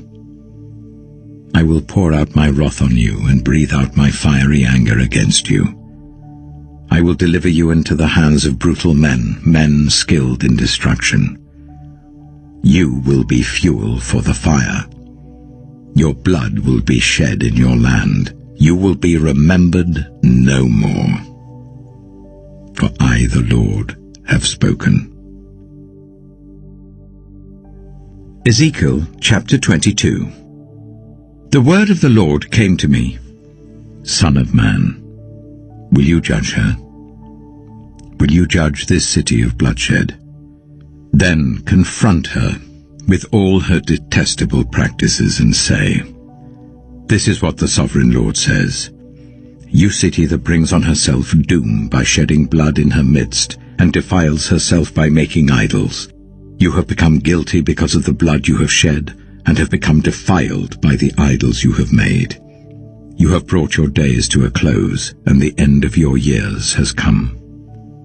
Therefore, I will make you an object of scorn to the nations, and a laughingstock to all the countries. Those who are near and those who are far away will mock you, you infamous city, full of turmoil. See how each of the princes of Israel, who are in you, uses his power to shed blood. In you they have treated father and mother with contempt. In you they have oppressed the foreigner and ill-treated the fatherless and the widow. You have despised my holy things and desecrated my Sabbaths. In you are slanderers who are bent on shedding blood. In you are those who eat at the mountain shrines and commit lewd acts. In you are those who dishonor their father's bed. In you are those who violate women during their period, when they are ceremonially unclean. In you, one man commits a detestable offense with his neighbor's wife, another shamefully defiles his daughter-in-law, and another violates his sister, his own father's daughter. In you are people who accept bribes to shed blood. You take interest to make a profit from the poor. You extort unjust gain from your neighbors, and you have forgotten me, declares the sovereign Lord. I will surely strike my hands together at the unjust gain you have made, and at the blood you have shed in your midst. Will your courage endure, or your hands be strong in the day I deal with you? I, the Lord, have spoken, and I will do it. I will disperse you among the nations, and scatter you through the countries. And I will put an end to your uncleanness. When you have been defiled in the eyes of the nations, you will know that I am the Lord. Then the word of the Lord came to me, Son of man, the people of Israel have become dross to me. All of them are the copper, tin, iron, and lead left inside a furnace. They are but the dross of silver. Therefore this is what the sovereign Lord says, because you have all become dross, I will gather you into Jerusalem.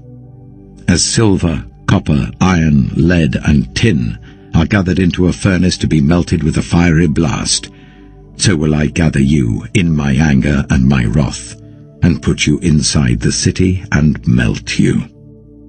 I will gather you, and I will blow on you with my fiery wrath, and you will be melted inside her. As silver is melted in a furnace, so you will be melted inside her. And you will know that I, the Lord, have poured out my wrath on you. Again the word of the Lord came to me, Son of man, say to the land, You are a land that has not been cleansed or rained on in the day of wrath.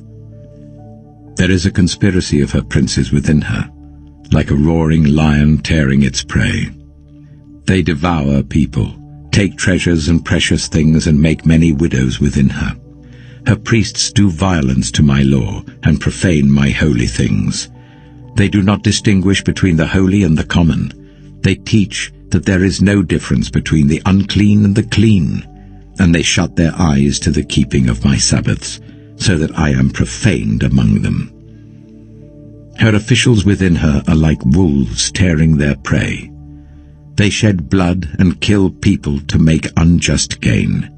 Her prophets whitewash these deeds for them by false visions and lying divinations. They say, This is what the sovereign Lord says, when the Lord has not spoken. The people of the land practice extortion and commit robbery. They oppress the poor and needy and ill-treat the foreigner, denying them justice. I looked for someone among them who would build up the wall and stand before me in the gap on behalf of the land, so that I would not have to destroy it. But I found no one. So I will pour out my wrath on them and consume them with my fiery anger, bringing down on their own heads all they have done, declares the sovereign Lord. Ezekiel chapter 23. The word of the Lord came to me. Son of man, there were 2 women, daughters of the same mother. They became prostitutes in Egypt, engaging in prostitution from their youth. In that land their breasts were fondled, and their virgin bosoms caressed. The elder one was named Oholah, and her sister was Oholibah. They were mine and gave birth to sons and daughters. Oholah is Samaria, and Oholibah is Jerusalem. Oholah engaged in prostitution while she was still mine, and she lusted after her lovers, the Assyrians, warriors clothed in blue, governors and commanders, all of them handsome young men and mounted horsemen. She gave herself as a prostitute to all the elite of the Assyrians and defiled herself with all the idols of everyone she lusted after. She did not give up the prostitution she began in Egypt, when during her youth men slept with her, caressed her virgin bosom, and poured out their lust on her. Therefore I delivered her into the hands of her lovers, the Assyrians, for whom she lusted.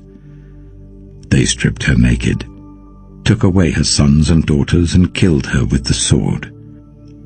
She became a byword among women, and punishment was inflicted on her. Her sister, Oholibah, saw this. Yet in her lust and prostitution she was more depraved than her sister. She too lusted after the Assyrians, governors and commanders, warriors in full dress, mounted horsemen, all handsome young men. I saw that she too defiled herself. Both of them went the same way. But she carried her prostitution still further. She saw men portrayed on a wall, figures of Chaldeans portrayed in red, with belts round their waists and flowing turbans on their heads. All of them looked like Babylonian chariot officers, natives of Chaldea. As soon as she saw them, she lusted after them and sent messengers to them in Chaldea. Then the Babylonians came to her to the bed of love, and in their lust they defiled her. After she had been defiled by them, she turned away from them in disgust. When she carried on her prostitution openly and exposed her naked body, I turned away from her in disgust, just as I had turned away from her sister. Yet she became more and more promiscuous, as she recalled the days of her youth, when she was a prostitute in Egypt. There she lusted after her lovers, whose genitals were like those of donkeys, and whose emission was like that of horses. So you longed for the lewdness of your youth, where in Egypt your bosom was caressed, and your young breasts fondled. Therefore, Oholibah, this is what the Sovereign Lord says: I will stir up your lovers against you, those you turned away from in disgust, and I will bring them against you from every side.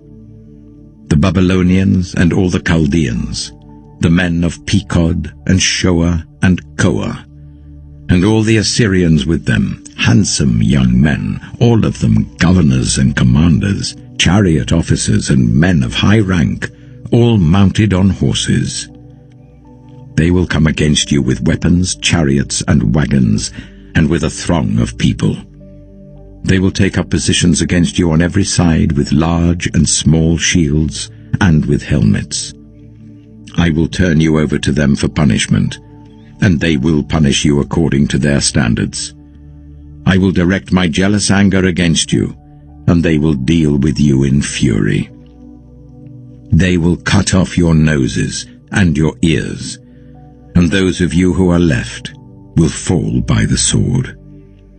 They will take away your sons and daughters, and those of you who are left will be consumed by fire. They will also strip you of your clothes and take your fine jewelry. So I will put a stop to the lewdness and prostitution you began in Egypt. You will not look on these things with longing or remember Egypt any more.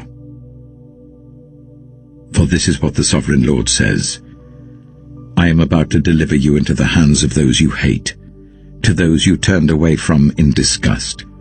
They will deal with you in hatred and take away everything you have worked for. They will leave you stark naked, and the shame of your prostitution will be exposed. Your lewdness and promiscuity have brought this on you because you lusted after the nations and defiled yourself with their idols. You have gone the way of your sister, so I will put her cup into your hand. This is what the sovereign Lord says. You will drink your sister's cup, a cup large and deep. It will bring scorn and derision, for it holds so much.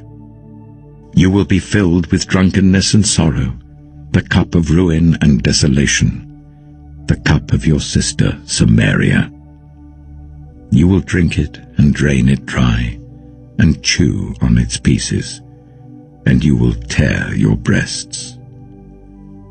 I have spoken, declares the sovereign Lord. Therefore this is what the sovereign Lord says. Since you have forgotten me and turned your back on me, you must bear the consequences of your lewdness and prostitution. The Lord said to me, Son of man, will you judge Aholah and Aholibah? Then confront them with their detestable practices, for they have committed adultery, and blood is on their hands. They committed adultery with their idols. They even sacrificed their children, whom they bore to me, as food for them. They have also done this to me. At the same time they defiled my sanctuary and desecrated my Sabbaths. On the very day they sacrificed their children to their idols, they entered my sanctuary and desecrated it. That is what they did in my house. They even sent messengers for men who came from far away, and when they arrived, you bathed yourself for them, applied eye makeup, and put on your jewelry. You sat on an elegant couch with a table spread before it, on which you had placed the incense and olive oil that belonged to me. The noise of a carefree crowd was around her. Drunkards were brought from the desert, along with men from the rabble, and they put bracelets on the wrists of the woman and her sister, and beautiful crowns on their heads. Then I said about the one worn out by adultery, Now let them use her as a prostitute, for that is all she is. And they slept with her. As men sleep with a prostitute, so they slept with those lewd women, Aholah and Aholibah. But righteous judges will sentence them to the punishment of women who commit adultery and shed blood, because they are adulterous, and blood is on their hands. This is what the sovereign Lord says. Bring a mob against them, and give them over to terror and plunder. The mob will stone them and cut them down with their swords. They will kill their sons and daughters and burn their houses. So I will put an end to lewdness in the land, that all women may take warning and not imitate you. You will suffer the penalty for your lewdness, and bear the consequences of your sins of idolatry. Then you will know that I am the sovereign Lord. Ezekiel chapter 24. In the 9th year, in the 10th month on the 10th day, the word of the Lord came to me. Son of man, record this date, this very date, because the king of Babylon has laid siege to Jerusalem this very day. Tell this rebellious people a parable, and say to them, This is what the sovereign Lord says. Put on the cooking pot. Put it on and pour water into it. Put into it the pieces of meat, all the choice pieces, the leg and the shoulder. Fill it with the best of these bones. Take the pick of the flock. Pile wood beneath it for the bones. Bring it to the boil, and cook the bones in it. For this is what the sovereign Lord says. Woe to the city of bloodshed, to the pot now encrusted, whose deposit will not go away. Take the meat out piece by piece, in whatever order it comes. For the blood she shed is in her midst. She poured it on the bare rock. She did not pour it on the ground where the dust would cover it. To stir up wrath and take revenge, I put her blood on the bare rock, so that it would not be covered. Therefore this is what the sovereign Lord says. Woe to the city of bloodshed! I too will pile the wood high. So heap on the wood and kindle the fire. Cook the meat well, mixing in the spices, and let the bones be charred. Then set the empty pot on the coals, till it becomes hot and its copper glows, so that its impurities may be melted and its deposit burned away. It has frustrated all efforts. Its heavy deposit has not been removed, not even by fire. Now your impurity is lewdness.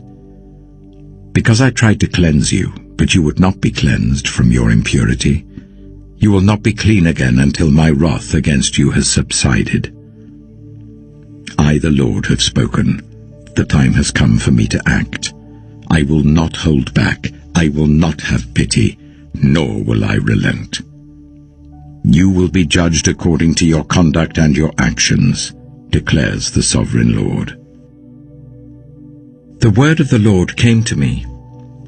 Son of man, with one blow I am about to take away from you the delight of your eyes. Yet do not lament, or weep, or shed any tears. Groan quietly. Do not mourn for the dead. Keep your turban fastened and your sandals on your feet. Do not cover your moustache and beard, or eat the customary food of mourners. So I spoke to the people in the morning, and in the evening my wife died. The next morning I did as I had been commanded. Then the people asked me, "Won't you tell us what these things have to do with us? Why are you acting like this?" So I said to them, "The word of the Lord came to me. Say to the people of Israel, this is what the sovereign Lord says. I am about to desecrate my sanctuary, the stronghold in which you take pride, the delight of your eyes, the object of your affection. The sons and daughters you left behind will fall by the sword. And you will do as I have done. You will not cover your moustache and beard, or eat the customary food of mourners. You will keep your turbans on your heads and your sandals on your feet. You will not mourn or weep, but will waste away because of your sins and groan among yourselves. Ezekiel will be a sign to you. You will do just as he has done. When this happens, you will know that I am the sovereign Lord. And you, Son of Man, on the day I take away their stronghold, their joy and glory, the delight of their eyes, their heart's desire, and their sons and daughters as well, on that day a fugitive will come to tell you the news. At that time your mouth will be opened. You will speak with him and will no longer be silent. So you will be a sign to them, and they will know that I am the Lord. Ezekiel chapter 25. The word of the Lord came to me. Son of man, set your face against the Ammonites and prophesy against them. Say to them, hear the word of the sovereign Lord. This is what the sovereign Lord says. Because you said, Aha, over my sanctuary, when it was desecrated, and over the land of Israel when it was laid waste, and over the people of Judah when they went into exile. Therefore I am going to give you to the people of the east as a possession. They will set up their camps and pitch their tents among you. They will eat your fruit and drink your milk. I will turn Rabbah into a pasture for camels, and Ammon into a resting place for sheep. Then you will know that I am the Lord. For this is what the sovereign Lord says. Because you have clapped your hands and stamped your feet, rejoicing with all the malice of your heart against the land of Israel, therefore I will stretch out my hand against you, and give you as plunder to the nations. I will wipe you out from among the nations, and exterminate you from the countries. I will destroy you, and you will know that I am the Lord. This is what the sovereign Lord says. Because Moab and Seir said, "Look, Judah has become like all the other nations," therefore I will expose the flank of Moab, beginning at its frontier towns, Beth Jeshimoth, Baal Meon, and Kiriathaim, the glory of that land. I will give Moab along with the Ammonites to the people of the east as a possession, so that the Ammonites will not be remembered among the nations. And I will inflict punishment on Moab. Then they will know that I am the Lord. This is what the sovereign Lord says. Because Edom took revenge on Judah, and became very guilty by doing so, therefore this is what the sovereign Lord says. I will stretch out my hand against Edom, and kill both man and beast. I will lay it waste, from Teman to Dedan they will fall by the sword. I will take vengeance on Edom by the hand of my people Israel, and they will deal with Edom in accordance with my anger and my wrath. They will know my vengeance, declares the sovereign Lord. This is what the sovereign Lord says. Because the Philistines acted in vengeance, and took revenge with malice in their hearts, and with ancient hostility sought to destroy Judah, therefore this is what the sovereign Lord says. I am about to stretch out my hand against the Philistines. I will wipe out the Kerethites, and destroy those remaining along the coast. I will carry out great vengeance on them, and punish them in my wrath. Then they will know that I am the Lord, when I take vengeance on them. Ezekiel chapter 26. In the 11th month of the 12th year, on the first day of the month, the word of the Lord came to me. Son of man, because Tyre has said of Jerusalem, Aha! The gate to the nations is broken, and its doors have swung open to me. Now that she lies in ruins, I will prosper. Therefore this is what the sovereign Lord says. I am against you, Tyre, and I will bring many nations against you, like the sea casting up its waves. They will destroy the walls of Tyre, and pull down her towers. I will scrape away her rubble, and make her a bare rock. Out in the sea she will become a place to spread fishing nets, for I have spoken, declares the sovereign Lord. She will become plunder for the nations, and her settlements on the mainland will be ravaged by the sword. Then they will know that I am the Lord. For this is what the sovereign Lord says. From the north I am going to bring against Tyre Nebuchadnezzar, king of Babylon, king of kings, with horses and chariots, with horsemen and a great army. He will ravage your settlements on the mainland with the sword. He will set up siege works against you, build a ramp up to your walls, and raise his shields against you. He will direct the blows of his battering rams against your walls, and demolish your towers with his weapons. His horses will be so many that they will cover you with dust.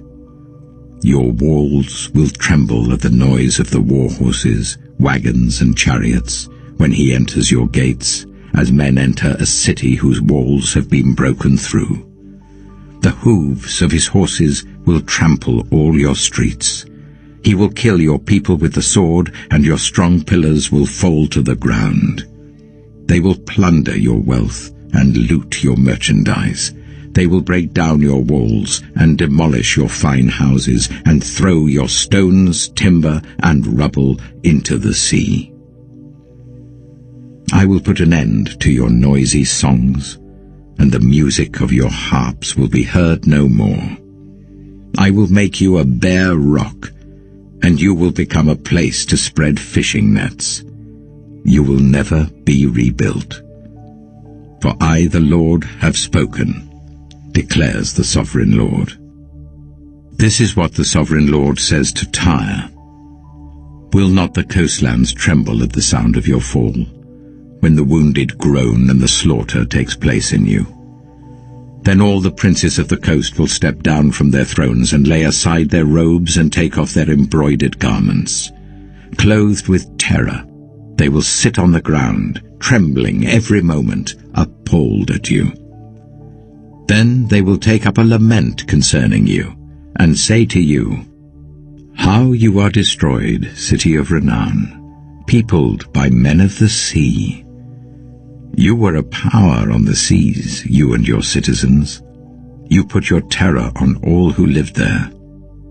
Now the coastlands tremble on the day of your fall.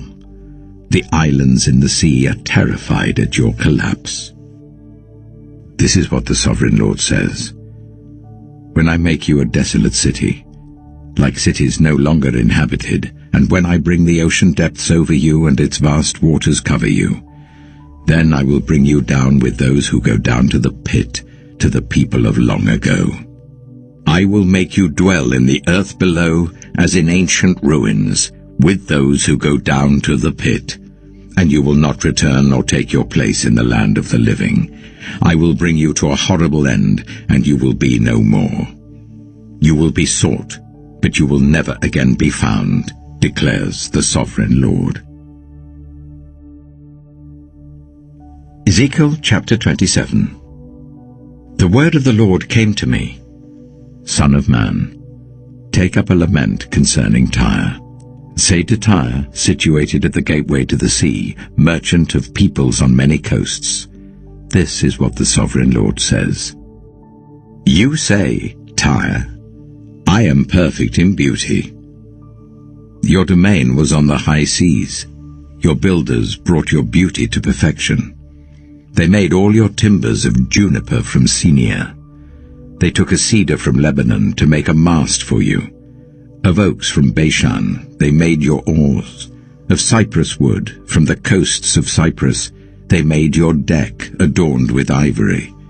Fine embroidered linen from Egypt was your sail and served as your banner. Your awnings were of blue and purple from the coasts of Elisha. Men of Sidon and Arphad were your oarsmen. Your skilled men, Tyre, were aboard as your sailors. Veteran craftsmen of Byblos were on board as shipwrights to caulk your seams. All the ships of the sea and their sailors came alongside to trade for your wares. Men of Persia, Lydia, and Put served as soldiers in your army. They hung their shields and helmets on your walls, bringing you splendor. Men of Arphad and Helek guarded your walls on every side. Men of Garmad were in your towers. They hung their shields around your walls. They brought your beauty to perfection. Tarshish did business with you because of your great wealth of goods. They exchanged silver, iron, tin, and lead for your merchandise. Greece, Tubal, and Meshech did business with you. They traded human beings and articles of bronze for your wares. Men of Beth Togarmah exchanged chariot horses, cavalry horses, and mules for your merchandise. The men of Rhodes traded with you, and many coastlands were your customers. They paid you with ivory tusks and ebony. Aram did business with you because of your many products.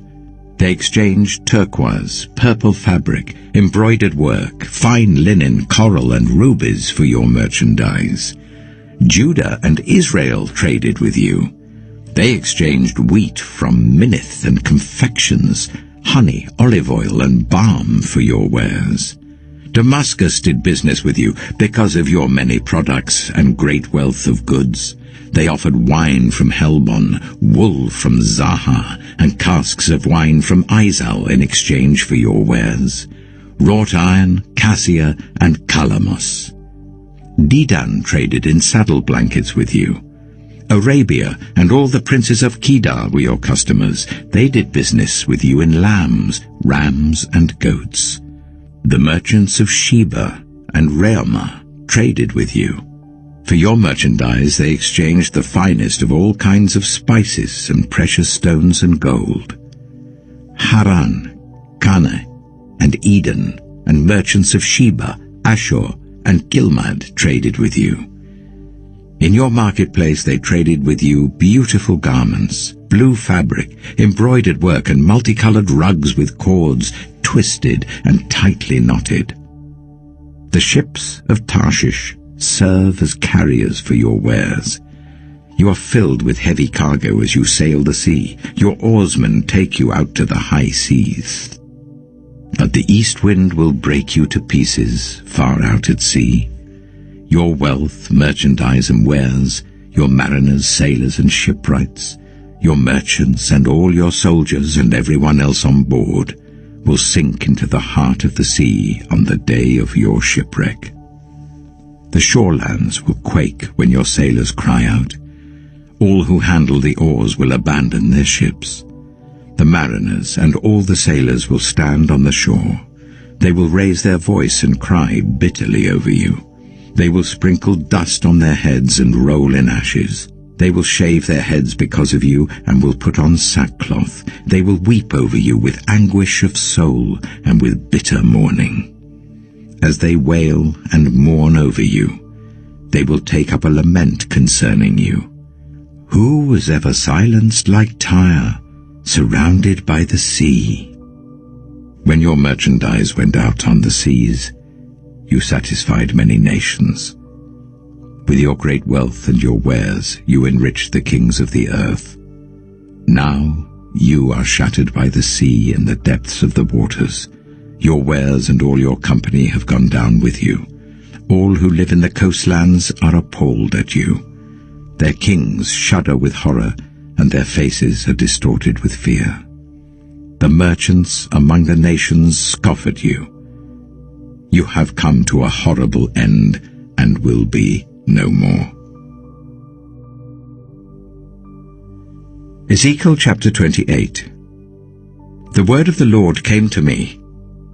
Son of man, say to the ruler of Tyre, this is what the sovereign Lord says. In the pride of your heart you say, I am a god. I sit on the throne of a god in the heart of the seas. But you are a mere mortal and not a god, though you think you are as wise as a god. Are you wiser than Daniel? Is no secret hidden from you? By your wisdom and understanding you have gained wealth for yourself and amassed gold and silver in your treasuries. By your great skill in trading you have increased your wealth, and because of your wealth your heart has grown proud. Therefore this is what the sovereign Lord says. Because you think you are wise as a god, I am going to bring foreigners against you, the most ruthless of nations. They will draw their swords against your beauty and wisdom, and pierce your shining splendor. They will bring you down to the pit, and you will die a violent death in the heart of the seas. Will you then say, I am a god, in the presence of those who kill you? You will be but a mortal, not a god, in the hands of those who slay you. You will die the death of the uncircumcised at the hands of foreigners. I have spoken, declares the sovereign Lord. The word of the Lord came to me. Son of man, take up a lament concerning the king of Tyre, and say to him, this is what the sovereign Lord says. You were the seal of perfection, full of wisdom and perfect in beauty. You were in Eden, the garden of God. Every precious stone adorned you. Carnelian, chrysolite and emerald, topaz, onyx and jasper, lapis lazuli, turquoise and beryl. Your settings and mountings were made of gold. On the day you were created, they were prepared. You were anointed as a guardian cherub, for so I ordained you. You were on the holy mount of God. You walked among the fiery stones. You were blameless in your ways from the day you were created till wickedness was found in you. Through your widespread trade, you were filled with violence, and you sinned. So I drove you in disgrace from the mount of God, and I expelled you, guardian cherub, from among the fiery stones. Your heart became proud on account of your beauty, and you corrupted your wisdom because of your splendor. So I threw you to the earth. I made a spectacle of you before kings. By your many sins and dishonest trade, you have desecrated your sanctuaries. So I made a fire come out from you, and it consumed you, and I reduced you to ashes on the ground in the sight of all who were watching. All the nations who knew you are appalled at you. You have come to a horrible end, and will be no more. The word of the Lord came to me, Son of man, set your face against Sidon. Prophesy against her and say, this is what the sovereign Lord says. I am against you, Sidon, and among you I will display my glory. You will know that I am the Lord when I inflict punishment on you, and within you am proved to be holy. I will send a plague upon you and make blood flow in your streets. The slain will fall within you, with the sword against you on every side. Then you will know that I am the Lord. No longer will the people of Israel have malicious neighbors who are painful briars and sharp thorns. Then they will know that I am the sovereign Lord. This is what the sovereign Lord says. When I gather the people of Israel from the nations where they have been scattered, I will be proved holy through them in the sight of the nations. Then they will live in their own land which I gave to my servant Jacob. They will live there in safety, and will build houses and plant vineyards. They will live in safety when I inflict punishment on all their neighbors who maligned them. Then they will know that I am the Lord their God. Ezekiel chapter 29. In the 10th year, in the 10th month on the 12th day, the word of the Lord came to me. Son of man, set your face against Pharaoh, king of Egypt, and prophesy against him and against all Egypt. Speak to him and say, this is what the sovereign Lord says. I am against you, Pharaoh, king of Egypt, you great monster lying among your streams. You say, the Nile belongs to me, I made it for myself. But I will put hooks in your jaws, and make the fish of your streams stick to your scales. I will pull you out from among your streams with all the fish sticking to your scales. I will leave you in the desert, you and all the fish of your streams. You will fall on the open field and not be gathered or picked up. I will give you as food to the beasts of the earth and the birds of the sky. Then all who live in Egypt will know that I am the Lord. You have been a staff of reed for the people of Israel. When they grasped you with their hands, you splintered and you tore open their shoulders. When they leaned on you, you broke and their backs were wrenched. Therefore this is what the sovereign Lord says. I will bring a sword against you and kill both man and beast. Egypt will become a desolate wasteland. Then they will know that I am the Lord. Because you said, the Nile is mine, I made it. Therefore I am against you and against your streams, and I will make the land of Egypt a ruin and a desolate waste from Migdol to Aswan, as far as the border of Cush. The foot of neither man nor beast will pass through it. No one will live there for 40 years. I will make the land of Egypt desolate among devastated lands, and her cities will lie desolate for 40 years among ruined cities. And I will disperse the Egyptians among the nations, and scatter them through the countries.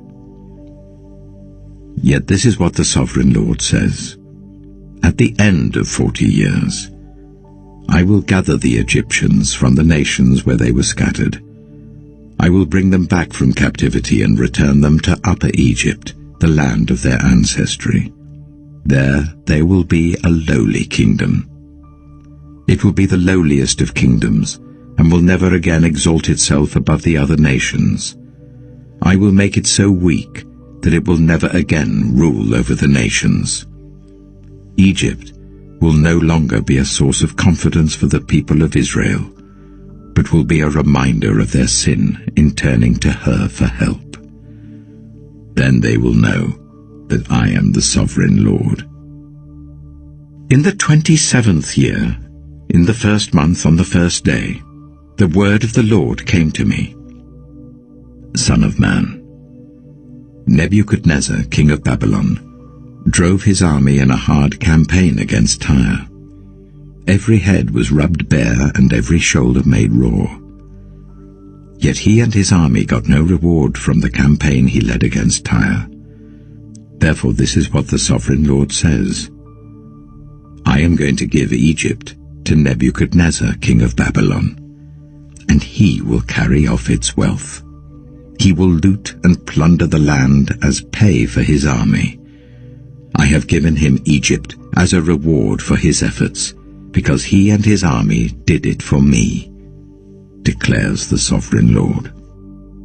On that day, I will make a horn grow for the Israelites, and I will open your mouth among them. Then they will know that I am the Lord. Ezekiel chapter 30. The word of the Lord came to me. Son of man, prophesy and say, this is what the sovereign Lord says. Wail and say, alas for that day! For the day is near, the day of the Lord is near, a day of clouds, a time of doom for the nations. A sword will come against Egypt, and anguish will come upon Cush. Where the slain fall in Egypt, her wealth will be carried away, and her foundations torn down. Cush and Libya, Lydia and all Arabia, Cub and the people of the covenant land will fall by the sword along with Egypt. This is what the Lord says. The allies of Egypt will fall, and her proud strength will fail. From Migdol to Aswan they will fall by the sword within her, declares the sovereign Lord. They will be desolate among desolate lands, and their cities will lie among ruined cities. Then they will know that I am the Lord, when I set fire to Egypt, and all her helpers are crushed. On that day, messengers will go out from me in ships to frighten Cush out of her complacency. Anguish will take hold of them on the day of Egypt's doom, for it is sure to come. This is what the sovereign Lord says.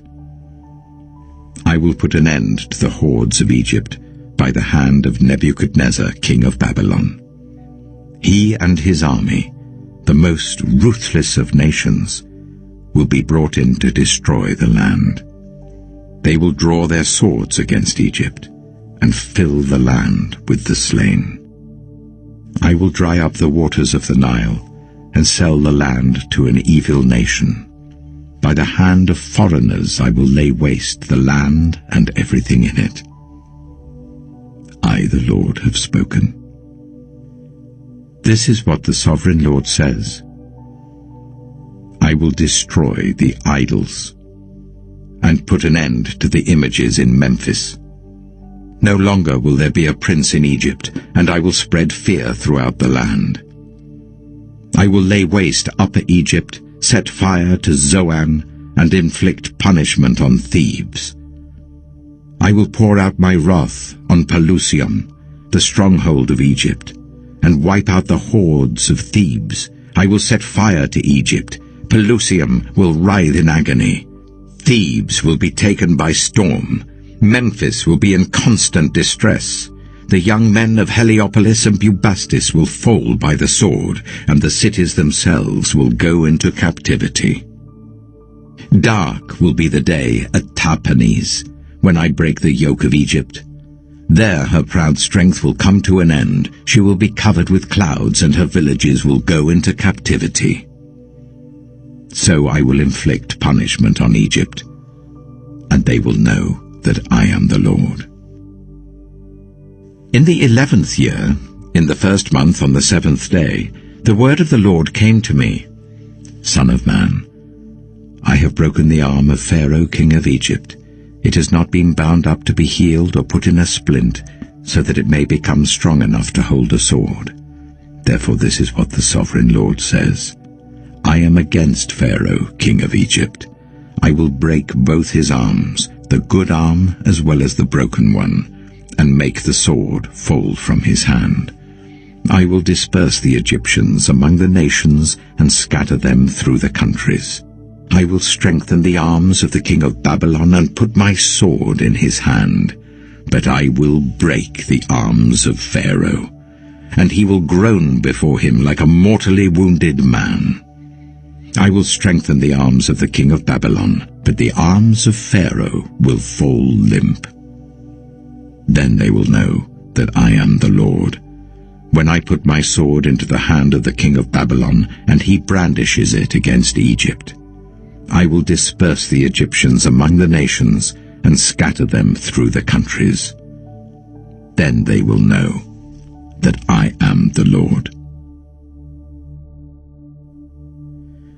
Ezekiel chapter 31. In the 11th year, in the 3rd month on the 1st day, the word of the Lord came to me. Son of man, say to Pharaoh, king of Egypt, and to his hordes, who can be compared with you in majesty? Consider Assyria, once a cedar in Lebanon, with beautiful branches overshadowing the forest. It towered on high, its top above the thick foliage. The waters nourished it, deep springs made it grow tall. Their streams flowed all around its base and sent their channels to all the trees of the field. So it towered higher than all the trees of the field. Its boughs increased and its branches grew long, spreading because of abundant waters. All the birds of the sky nested in its boughs. All the wild animals gave birth under its branches. All the great nations lived in its shade. It was majestic in beauty with its spreading boughs, for its roots went down to abundant waters. The cedars in the garden of God could not rival it, nor could the junipers equal its boughs, nor could the plane trees compare with its branches. No tree in the garden of God could match its beauty. I made it beautiful, with abundant branches, the envy of all the trees of Eden in the garden of God. Therefore this is what the sovereign Lord says. Because the great cedar towered over the thick foliage, and because it was proud of its height, I gave it into the hands of the ruler of the nations for him to deal with according to its wickedness. I cast it aside, and the most ruthless of foreign nations cut it down and left it. Its boughs fell on the mountains and in all the valleys. Its branches lay broken in all the ravines of the land. All the nations of the earth came out from under its shade and left it. All the birds settled on the fallen tree, and all the wild animals lived among its branches. Therefore no other trees by the waters are ever to tower proudly on high, lifting their tops above the thick foliage. No other trees so well watered are ever to reach such a height. They are all destined for death, for the earth below, among mortals who go down to the realm of the dead. This is what the sovereign Lord says. On the day it was brought down to the realm of the dead, I covered the deep springs with mourning for it. I held back its streams, its abundant waters were restrained. Because of it, I clothed Lebanon with gloom, and all the trees of the field withered away. I made the nations tremble at the sound of its fall, when I brought it down to the realm of the dead, to be with those who go down to the pit. Then all the trees of Eden, the choicest and best of Lebanon, the well-watered trees, were consoled in the earth below. They too, like the great cedar, had gone down to the realm of the dead, to those killed by the sword, along with the armed men who lived in its shade among the nations. Which of the trees of Eden can be compared with you in splendor and majesty? Yet you too will be brought down with the trees of Eden to the earth below. You will lie among the uncircumcised, with those killed by the sword. This is Pharaoh and all his hordes, declares the sovereign Lord. Ezekiel chapter 32. In the 12th year, in the 12th month, on the first day, the word of the Lord came to me. Son of man, take up a lament concerning Pharaoh king of Egypt, and say to him, You are like a lion among the nations. You are like a monster in the seas, thrashing about in your streams, churning the water with your feet and muddying the streams. This is what the sovereign Lord says.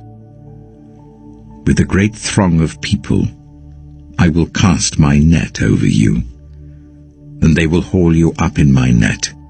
I will throw you on the land and hurl you on the open field. I will let all the birds of the sky settle on you, and all the wild animals gorge themselves on you. I will spread your flesh on the mountains, and fill the valleys with your remains. I will drench the land with your flowing blood all the way to the mountains, and the ravines will be filled with your flesh. When I snuff you out, I will cover the heavens and darken their stars. I will cover the sun with a cloud, and the moon will not give its light. All the shining lights in the heavens I will darken over you. I will bring darkness over your land, declares the sovereign Lord. I will trouble the hearts of many peoples when I bring about your destruction among the nations, among lands you have not known. I will cause many peoples to be appalled at you, and their kings will shudder with horror because of you, when I brandish my sword before them. On the day of your downfall, each of them will tremble every moment for his life. For this is what the sovereign Lord says. The sword of the king of Babylon will come against you. I will cause your hordes to fall by the swords of mighty men, the most ruthless of all nations. They will shatter the pride of Egypt, and all her hordes will be overthrown. I will destroy all her cattle from beside abundant waters, no longer to be stirred by the foot of man or muddied by the hooves of cattle. Then I will let her waters settle, and make her streams flow like oil, declares the sovereign Lord. When I make Egypt desolate, and strip the land of everything in it, when I strike down all who live there, then they will know that I am the Lord. This is the lament they will chant for her. The daughters of the nations will chant it. For Egypt and all her hordes they will chant it, declares the sovereign Lord. In the 12th year, on the 15th day of the month, the word of the Lord came to me. Son of man, wail for the hordes of Egypt, and consign to the earth below both her and the daughters of mighty nations, along with those who go down to the pit. Say to them, Are you more favored than others? Go down and be laid among the uncircumcised. Then they will fall among those killed by the sword. The sword is drawn. Let her be dragged off with all her hordes. From within the realm of the dead, the mighty leaders will say of Egypt and her allies, They have come down, and they lie with the uncircumcised, with those killed by the sword. Assyria is there with her whole army. She is surrounded by the graves of all her slain, all who have fallen by the sword. Their graves are in the depths of the pit, and her army lies around her grave. All who had spread terror in the land of the living are slain, fallen by the sword. Elam is there, with all her hordes around her grave. All of them are slain, fallen by the sword. All who had spread terror in the land of the living went down, uncircumcised, to the earth below. They bear their shame with those who go down to the pit. A bed is made for her among the slain, with all her hordes around her grave. All of them are uncircumcised, killed by the sword. Because their terror had spread in the land of the living, they bear their shame with those who go down to the pit. they are laid among the slain. Meshech and Tubal are there, with all their hordes around their graves. All of them are uncircumcised, killed by the sword, because they spread their terror in the land of the living. But they do not lie with the fallen warriors of old, who went down to the realm of the dead with their weapons of war. Their swords placed under their heads, and their shields resting on their bones, though these warriors also had terrorized the land of the living. You too, Pharaoh, will be broken and will lie among the uncircumcised, with those killed by the sword. Edom is there. Her kings and all her princes, despite their power, they are laid with those killed by the sword. They lie with the uncircumcised, with those who go down to the pit. All the princes of the north and all the Sidonians are there. They went down with the slain in disgrace, despite the terror caused by their power. They lie uncircumcised, with those killed by the sword, and bear their shame with those who go down to the pit. Pharaoh, he and all his army, will see them, and he will be consoled for all his hordes that were killed by the sword, declares the Sovereign Lord. Although I allowed him to spread terror in the land of the living, Pharaoh and all his hordes will be laid among the uncircumcised, with those killed by the sword, declares the Sovereign Lord. Ezekiel chapter 33. The word of the Lord came to me. Son of man, speak to your people and say to them, when I bring the sword against a land, and the people of the land choose one of their men and make him their watchman, and he sees the sword coming against the land and blows the trumpet to warn the people, then if anyone hears the trumpet but does not heed the warning, and the sword comes and takes their life, their blood will be on their own head. Since they heard the sound of the trumpet but did not heed the warning, their blood will be on their own head. If they had heeded the warning, they would have saved themselves. But if the watchman sees the sword coming and does not blow the trumpet to warn the people, and the sword comes and takes someone's life, that person's life will be taken because of their sin, but I will hold the watchman accountable for their blood. Son of man, I have made you a watchman for the people of Israel. So hear the word I speak, and give them warning from me. When I say to the wicked, you wicked person, you will surely die, and you do not speak out to dissuade them from their ways, that wicked person will die for their sin, and I will hold you accountable for their blood. But if you do warn the wicked person to turn from their ways, and they do not do so, they will die for their sin, though you yourself will be saved. Son of man, say to the Israelites, this is what you are saying, our offenses and sins weigh us down, and we are wasting away because of them. How then can we live? Say to them, as surely as I live, declares the Sovereign Lord, I take no pleasure in the death of the wicked, but rather that they turn from their ways and live. Turn from your evil ways. Why will you die, people of Israel? Therefore, Son of man, say to your people, if someone who is righteous disobeys, that person's former righteousness will count for nothing. And if someone who is wicked repents, that person's former wickedness will not bring condemnation. The righteous person who sins will not be allowed to live, even though they were formerly righteous. If I tell a righteous person that they will surely live, but then they trust in their righteousness and do evil, none of the righteous things that person has done will be remembered. They will die for the evil they have done.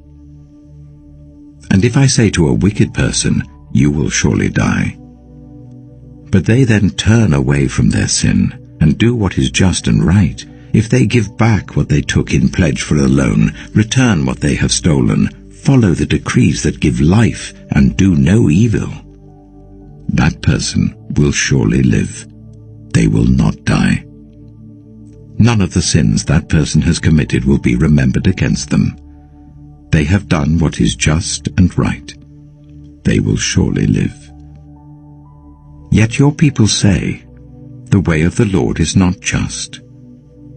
But it is their way that is not just.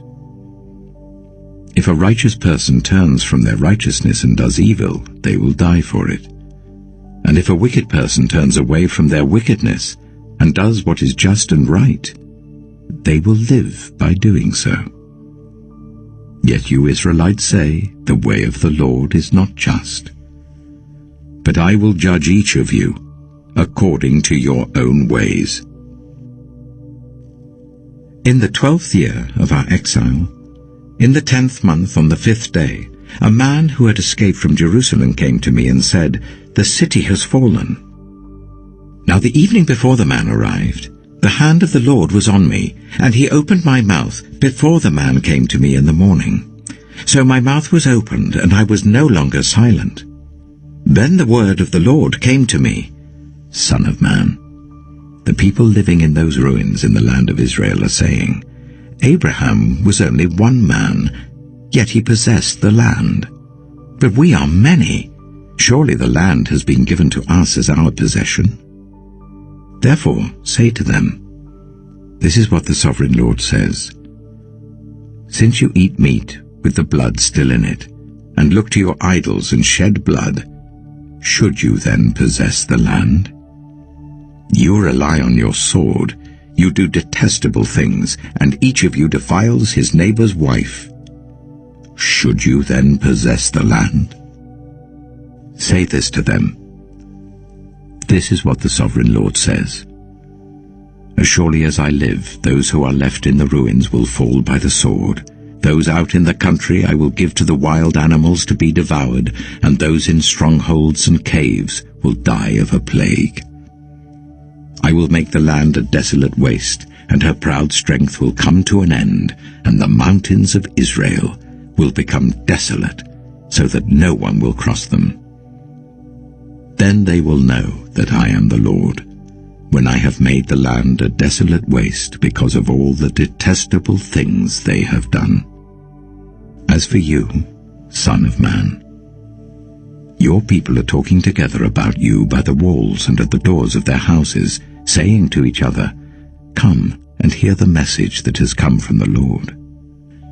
My people come to you as they usually do, and sit before you to hear your words, but they do not put them into practice. Their mouths speak of love, but their hearts are greedy for unjust gain. Indeed, to them, you are nothing more than one who sings love songs with a beautiful voice and plays an instrument well.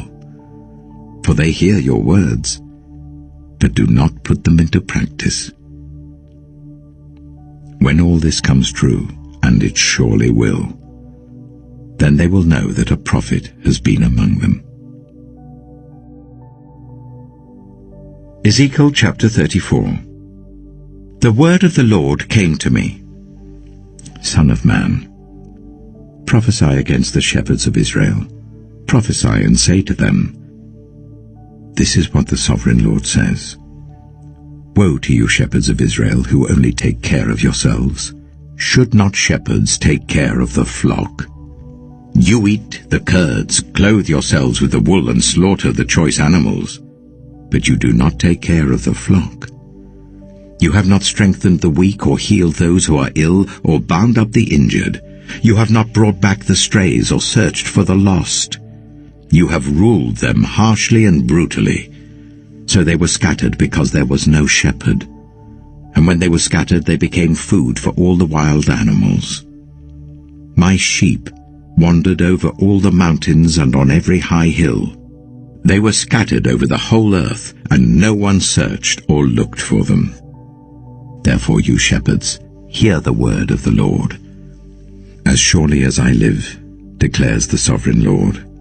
Because my flock lacks a shepherd, and so has been plundered and has become food for all the wild animals, and because my shepherds did not search for my flock, but cared for themselves rather than for my flock, therefore you shepherds, hear the word of the Lord. This is what the sovereign Lord says. I am against the shepherds, and will hold them accountable for my flock. I will remove them from tending the flock, so that the shepherds can no longer feed themselves. I will rescue my flock from their mouths, and it will no longer be food for them. For this is what the sovereign Lord says, I myself will search for my sheep and look after them. As a shepherd looks after his scattered flock when he is with them, so will I look after my sheep. I will rescue them from all the places where they were scattered on a day of clouds and darkness. I will bring them out from the nations and gather them from the countries, and I will bring them into their own land. I will pasture them on the mountains of Israel, in the ravines and in all the settlements in the land. I will tend them in a good pasture, and the mountain heights of Israel will be their grazing land. There they will lie down in good grazing land, and there they will feed in a rich pasture on the mountains of Israel. I myself will tend my sheep and make them lie down, declares the sovereign Lord. I will search for the lost and bring back the strays. I will bind up the injured and strengthen the weak. But the sleek and the strong I will destroy. I will shepherd the flock with justice. As for you, my flock, this is what the sovereign Lord says. I will judge between one sheep and another, and between rams and goats. Is it not enough for you to feed on the good pasture? Must you also trample the rest of your pasture with your feet? Is it not enough for you to drink clear water? Must you also muddy the rest with your feet? Must my flock feed on what you have trampled, and drink what you have muddied with your feet? Therefore this is what the sovereign Lord says to them. See, I myself will judge between the fat sheep and the lean sheep.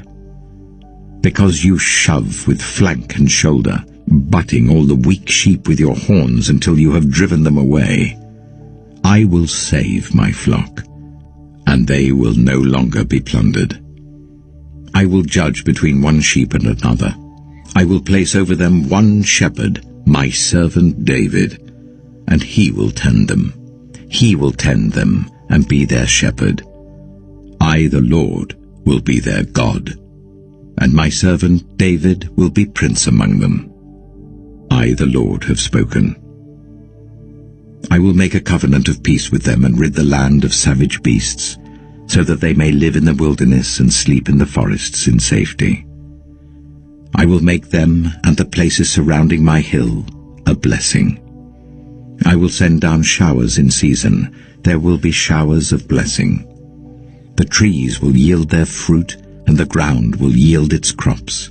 The people will be secure in their land. They will know that I am the Lord, when I break the bars of their yoke and rescue them from the hands of those who enslaved them. They will no longer be plundered by the nations, nor will wild animals devour them. They will live in safety, and no one will make them afraid. I will provide for them a land renowned for its crops, and they will no longer be victims of famine in the land, or bear the scorn of the nations. Then they will know that I, the Lord, their God, am with them, and that they, the Israelites, are my people, declares the sovereign Lord. You are my sheep, the sheep of my pasture, and I am your God, declares the sovereign Lord. Ezekiel chapter 35. The word of the Lord came to me, Son of man, set your face against Mount Seir, prophesy against it and say, This is what the sovereign Lord says, I am against you, Mount Seir, and I will stretch out my hand against you, and make you a desolate waste. I will turn your towns into ruins, and you will be desolate. Then you will know that I am the Lord. Because you harbored an ancient hostility, and delivered the Israelites over to the sword at the time of their calamity, the time their punishment reached its climax. Therefore, as surely as I live, declares the sovereign Lord, I will give you over to bloodshed, and it will pursue you. Since you did not hate bloodshed, bloodshed will pursue you. I will make Mount Seir a desolate waste, and cut off from it all who come and go. I will fill your mountains with the slain. Those killed by the sword will fall on your hills, and in your valleys, and in all your ravines. I will make you desolate forever. Your towns will not be inhabited. Then you will know that I am the Lord. Because you have said, these two nations and countries will be ours, and we will take possession of them, even though I, the Lord, was there. Therefore, as surely as I live, declares the sovereign Lord, I will treat you in accordance with the anger and jealousy you showed in your hatred of them, and I will make myself known among them when I judge you. Then you will know that I, the Lord, have heard all the contemptible things you have said against the mountains of Israel. You said, they have been laid waste and have been given over to us to devour. You boasted against me, and spoke against me without restraint, and I heard it. This is what the sovereign Lord says. While the whole earth rejoices, I will make you desolate. Because you rejoiced when the inheritance of Israel became desolate, that is how I will treat you. You will be desolate, Mount Seir, you and all of Edom. Then they will know that I am the Lord. Ezekiel chapter 36. Son of man, prophesy to the mountains of Israel, and say, Mountains of Israel, hear the word of the Lord. This is what the sovereign Lord says. The enemy said of you, Ha ha!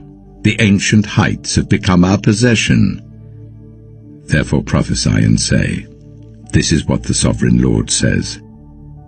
Because they have ravaged and crushed you from every side, so that you became the possession of the rest of the nations, and the object of people's malicious talk and slander. Therefore, mountains of Israel, hear the word of the sovereign Lord. This is what the sovereign Lord says to the mountains and hills, to the ravines and valleys, to the desolate ruins and the deserted towns that have been plundered and ridiculed by the rest of the nations around you. This is what the sovereign Lord says. In my burning zeal I have spoken against the rest of the nations, and against Edom, for with glee and with malice in their hearts they made my land their possession, so that they might plunder its pasture land. Therefore, prophesy concerning the land of Israel, and say to the mountains and hills, to the ravines and valleys, This is what the sovereign Lord says. I speak in my jealous wrath because you have suffered the scorn of the nations. Therefore this is what the sovereign Lord says. I swear, with uplifted hand, that the nations around you will also suffer scorn. But you, mountains of Israel, will produce branches and fruit for my people Israel, for they will soon come home. I am concerned for you, and will look on you with favor. You will be plowed and sown, and I will cause many people to live on you, yes, all of Israel. The towns will be inhabited and the ruins rebuilt. I will increase the number of people and animals living on you, and they will be fruitful and become numerous. I will settle people on you as in the past, and will make you prosper more than before. Then you will know that I am the Lord. I will cause people, my people Israel, to live on you. They will possess you, and you will be their inheritance. You will never again deprive them of their children. This is what the sovereign Lord says. Because some say to you, You devour people and deprive your nation of its children. Therefore, you will no longer devour people or make your nation childless, declares the sovereign Lord. No longer will I make you hear the taunts of the nations, and no longer will you suffer the scorn of the peoples or cause your nation to fall, declares the sovereign Lord. Again the word of the Lord came to me, Son of man. When the people of Israel were living in their own land, they defiled it by their conduct and their actions. Their conduct was like a woman's monthly uncleanness in my sight. So I poured out my wrath on them because they had shed blood in the land, and because they had defiled it with their idols. I dispersed them among the nations, and they were scattered through the countries. I judged them according to their conduct and their actions. And wherever they went among the nations, they profaned my holy name. For it was said of them, These are the Lord's people, and yet they had to leave his land. I had concern for my holy name, which the people of Israel profaned among the nations where they had gone. Therefore say to the Israelites, This is what the sovereign Lord says. It is not for your sake, people of Israel, that I am going to do these things, but for the sake of my holy name, which you have profaned among the nations where you have gone. I will show the holiness of my great name, which has been profaned among the nations, the name you have profaned among them. Then the nations will know that I am the Lord, declares the sovereign Lord, when I am proved holy through you before their eyes. For I will take you out of the nations. I will gather you from all the countries and bring you back into your own land. I will sprinkle clean water on you, and you will be clean. I will cleanse you from all your impurities and from all your idols. I will give you a new heart and put a new spirit in you. I will remove from you your heart of stone and give you a heart of flesh. And I will put my spirit in you and move you to follow my decrees and be careful to keep my laws. Then you will live in the land I gave your ancestors. You will be my people, and I will be your God. I will save you from all your uncleanness. I will call for the corn and make it plentiful and will not bring famine upon you.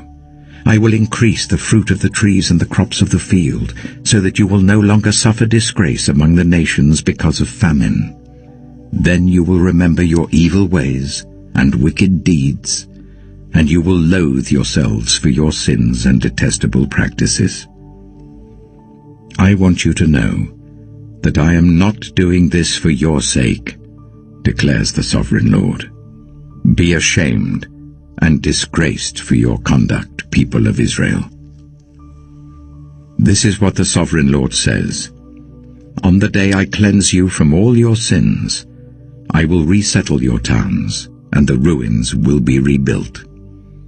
The desolate land will be cultivated instead of lying desolate in the sight of all who pass through it. They will say, This land that was laid waste has become like the Garden of Eden. The cities that were lying in ruins, desolate and destroyed, are now fortified and inhabited. Then the nations around you that remain will know that I, the Lord, have rebuilt what was destroyed and have replanted what was desolate. I, the Lord, have spoken, and I will do it. This is what the sovereign Lord says. Once again, I will yield to Israel's plea and do this for them. I will make their people as numerous as sheep, as numerous as the flocks for offerings at Jerusalem during her appointed festivals. So will the ruined cities be filled with flocks of people. Then they will know that I am the Lord. Ezekiel chapter 37. The hand of the Lord was on me, and he brought me out by the Spirit of the Lord, and set me in the middle of a valley. It was full of bones. He led me to and fro among them, and I saw a great many bones on the floor of the valley, bones that were very dry. He asked me, "Son of man, can these bones live?" I said, "Sovereign Lord, you alone know." Then he said to me, "Prophesy to these bones and say to them, 'Dry bones, hear the word of the Lord. This is what the Sovereign Lord says to these bones. I will make breath enter you, and you will come to life. I will attach tendons to you, and make flesh come upon you, and cover you with skin. I will put breath in you, and you will come to life. Then you will know that I am the Lord." So I prophesied as I was commanded. And as I was prophesying, there was a noise, a rattling sound, and the bones came together, bone to bone. I looked, and tendons and flesh appeared on them, and skin covered them, but there was no breath in them. Then he said to me, "Prophesy to the breath, prophesy, Son of Man, and say to it, 'This is what the Sovereign Lord says. Come, breath, from the four winds, and breathe into these slain, that they may live.'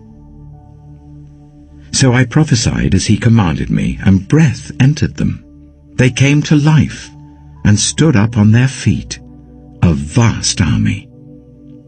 Then he said to me, "Son of man, these bones are the people of Israel. They say, 'Our bones are dried up, and our hope is gone, we are cut off.'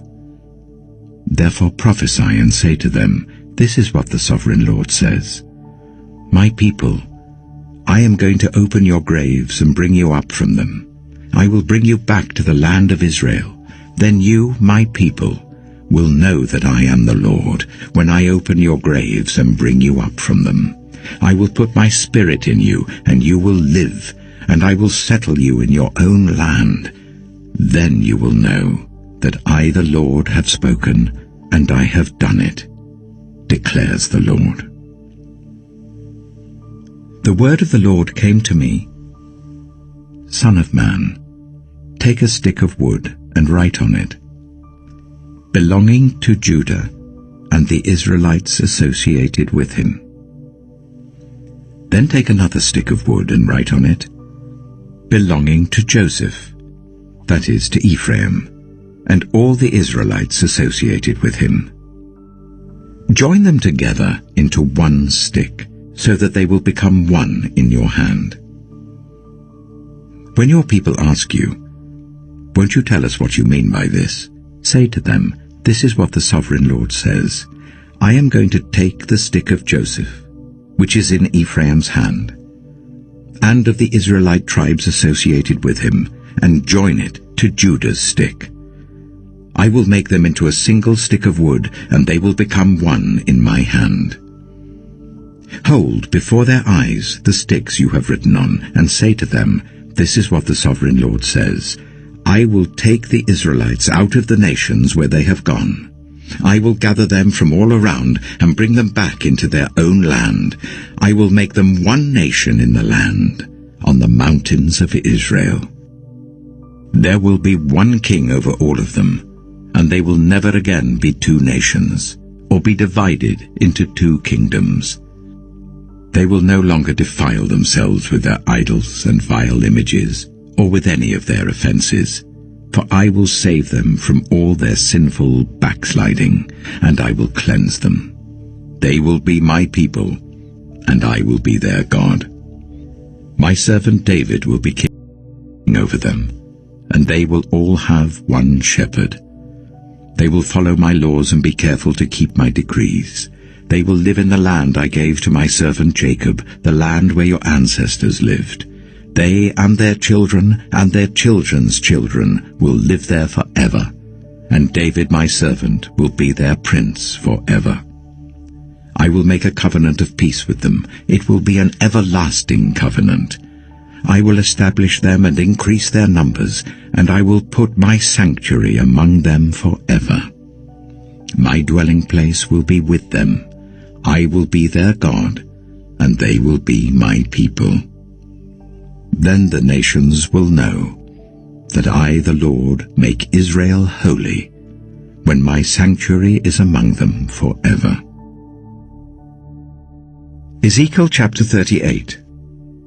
The word of the Lord came to me. Son of man, set your face against Gog, of the land of Magog, the chief prince of Meshach and Tubal. Prophesy against him and say, This is what the sovereign Lord says. I am against you, Gog, chief prince of Meshach and Tubal. I will turn you around, put hooks in your jaws, and bring you out with your whole army, your horses, your horsemen fully armed, and a great horde with large and small shields, all of them brandishing their swords. Persia, Cush, and Put will be with them, all with shields and helmets. Also Gomer with all its troops, and Beth Togarmah from the far north with all its troops, the many nations with you. Get ready, be prepared, you and all the hordes gathered about you, and take command of them.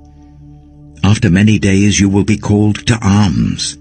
In future years you will invade a land that has recovered from war, whose people were gathered from many nations to the mountains of Israel, which had long been desolate. They had been brought out from the nations, and now all of them live in safety. You and all your troops, and the many nations with you, will go up, advancing like a storm. You will be like a cloud covering the land. This is what the sovereign Lord says. On that day, thoughts will come into your mind, and you will devise an evil scheme. You will say, I will invade a land of unwalled villages. I will attack a peaceful and unsuspecting people, all of them living without walls and without gates and bars. I will plunder and loot and turn my hand against the resettled ruins, and the people gathered from the nations, rich in livestock and goods, living at the center of the land. Sheba and Dedan, and the merchants of Tarshish, and all her villages will say to you, Have you come to plunder? Have you gathered your hoards to loot, to carry off silver and gold, to take away livestock and goods, and to seize much plunder? Therefore, son of man, prophesy and say to Gog, This is what the sovereign Lord says. In that day, when my people Israel are living in safety, will you not take notice of it? You will come from your place in the far north, you and many nations with you, all of them riding on horses, a great horde, a mighty army. You will advance against my people Israel like a cloud that covers the land. In days to come, Gog, I will bring you against my land, so that the nations may know me when I am proved holy through you before their eyes. This is what the sovereign Lord says. You are the one I spoke of in former days by my servants, the prophets of Israel.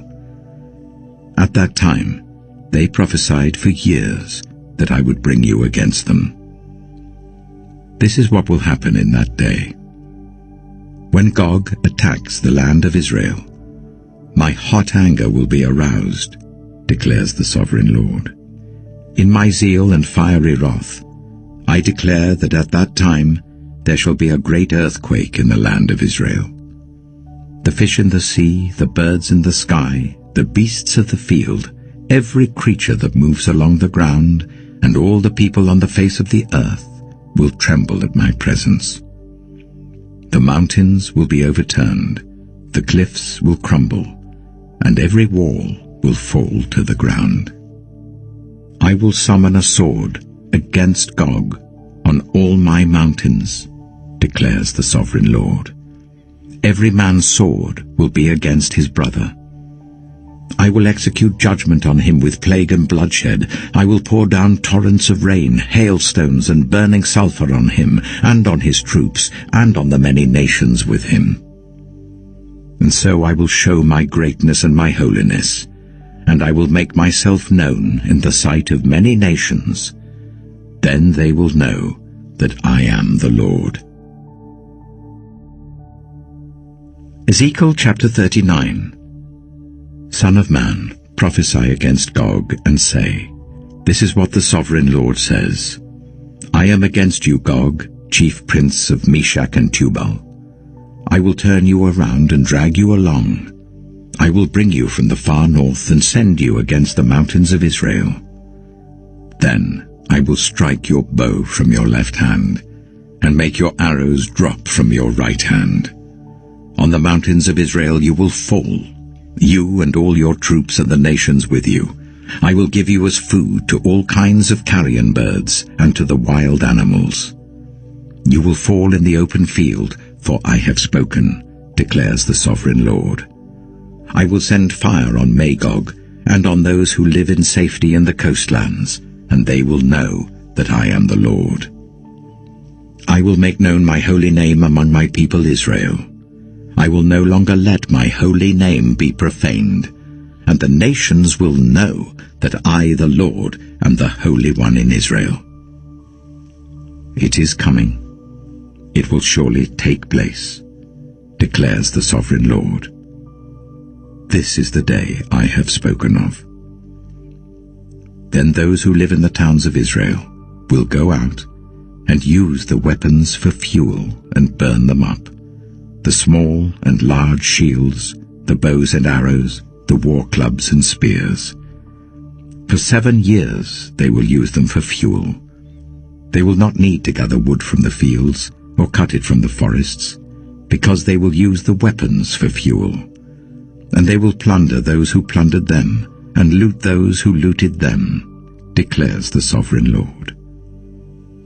On that day I will give Gog a burial place in Israel, in the valley of those who travel east of the sea. It will block the way of travelers, because Gog and all his hordes will be buried there. So it will be called the Valley of Hamon-Gog. For 7 months the Israelites will be burying them in order to cleanse the land. All the people of the land will bury them, and the day I display my glory will be a memorable day for them, declares the sovereign Lord. People will be continually employed in cleansing the land. They will spread out across the land, and along with others, they will bury any bodies that are lying on the ground. After the 7 months, they will carry out a more detailed search. As they go through the land, anyone who sees a human bone will leave a marker beside it until the gravediggers bury it in the valley of Hamon-Gog, near a town called Hamona, and so they will cleanse the land. Son of man, this is what the sovereign Lord says. Call out to every kind of bird and all the wild animals. Assemble and come together from all around to the sacrifice I am preparing for you, the great sacrifice on the mountains of Israel. There you will eat flesh and drink blood. You will eat the flesh of mighty men and drink the blood of the princes of the earth, as if they were rams and lambs, goats and bulls, all of them fattened animals from Bashan. At the sacrifice I am preparing for you, you will eat fat till you are glutted, and drink blood till you are drunk. At my table you will eat your fill of horses and riders, mighty men and soldiers of every kind, declares the sovereign Lord. I will display my glory among the nations, and all the nations will see the punishment I inflict and the hand I lay on them. From that day forward, the people of Israel will know that I am the Lord their God, and the nations will know that the people of Israel went into exile for their sin, because they were unfaithful to me. So I hid my face from them, and handed them over to their enemies, and they all fell by the sword. I dealt with them according to their uncleanness and their offenses, and I hid my face from them. Therefore this is what the sovereign Lord says. I will now restore the fortunes of Jacob, and will have compassion on all the people of Israel, and I will be zealous for my holy name. they will forget their shame and all the unfaithfulness they showed towards me, when they lived in safety in their land with no one to make them afraid. When I have brought them back from the nations, and have gathered them from the countries of their enemies, I will be proved holy through them in the sight of many nations. Then they will know that I am the Lord their God. For though I sent them into exile among the nations, I will gather them to their own land, not leaving any behind. I will no longer hide my face from them, for I will pour out my spirit on the people of Israel, declares the sovereign Lord. Ezekiel chapter 40. In the 25th year of our exile, at the beginning of the year, on the 10th of the month, in the 14th year after the fall of the city, on that very day, the hand of the Lord was on me, and he took me there. In visions of God, he took me to the land of Israel, and set me on a very high mountain, on whose south side were some buildings that looked like a city. He took me there, and I saw a man, whose appearance was like bronze. He was standing in the gateway with a linen cord and a measuring rod in his hand. The man said to me, "Son of man, look carefully and listen closely and pay attention to everything I am going to show you, for that is why you have been brought here. Tell the people of Israel everything you see." I saw a wall completely surrounding the temple area. The length of the measuring rod in the man's hand was 6 long cubits, each of which was a cubit and a handbreadth. He measured the wall. It was 1 measuring rod thick and 1 rod high. Then he went to the east gate. He climbed its steps and measured the threshold of the gate. It was 1 rod deep.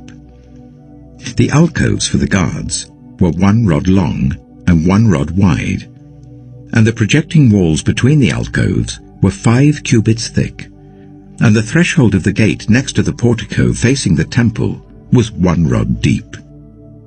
Then he measured the portico of the gateway. It was 8 cubits deep, and its jambs were 2 cubits thick. The portico of the gateway faced the temple. Inside the east gate were 3 alcoves on each side. The 3 had the same measurements, and the faces of the projecting walls on each side had the same measurements. Then he measured the width of the entrance of the gateway.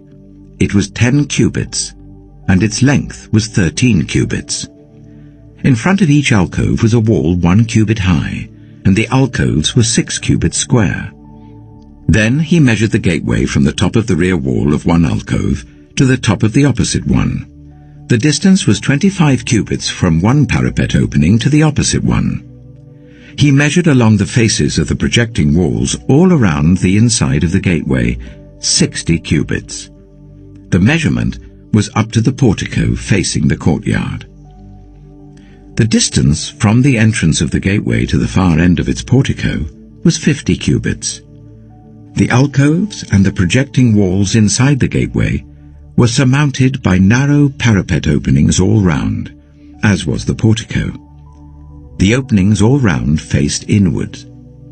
The faces of the projecting walls were decorated with palm trees.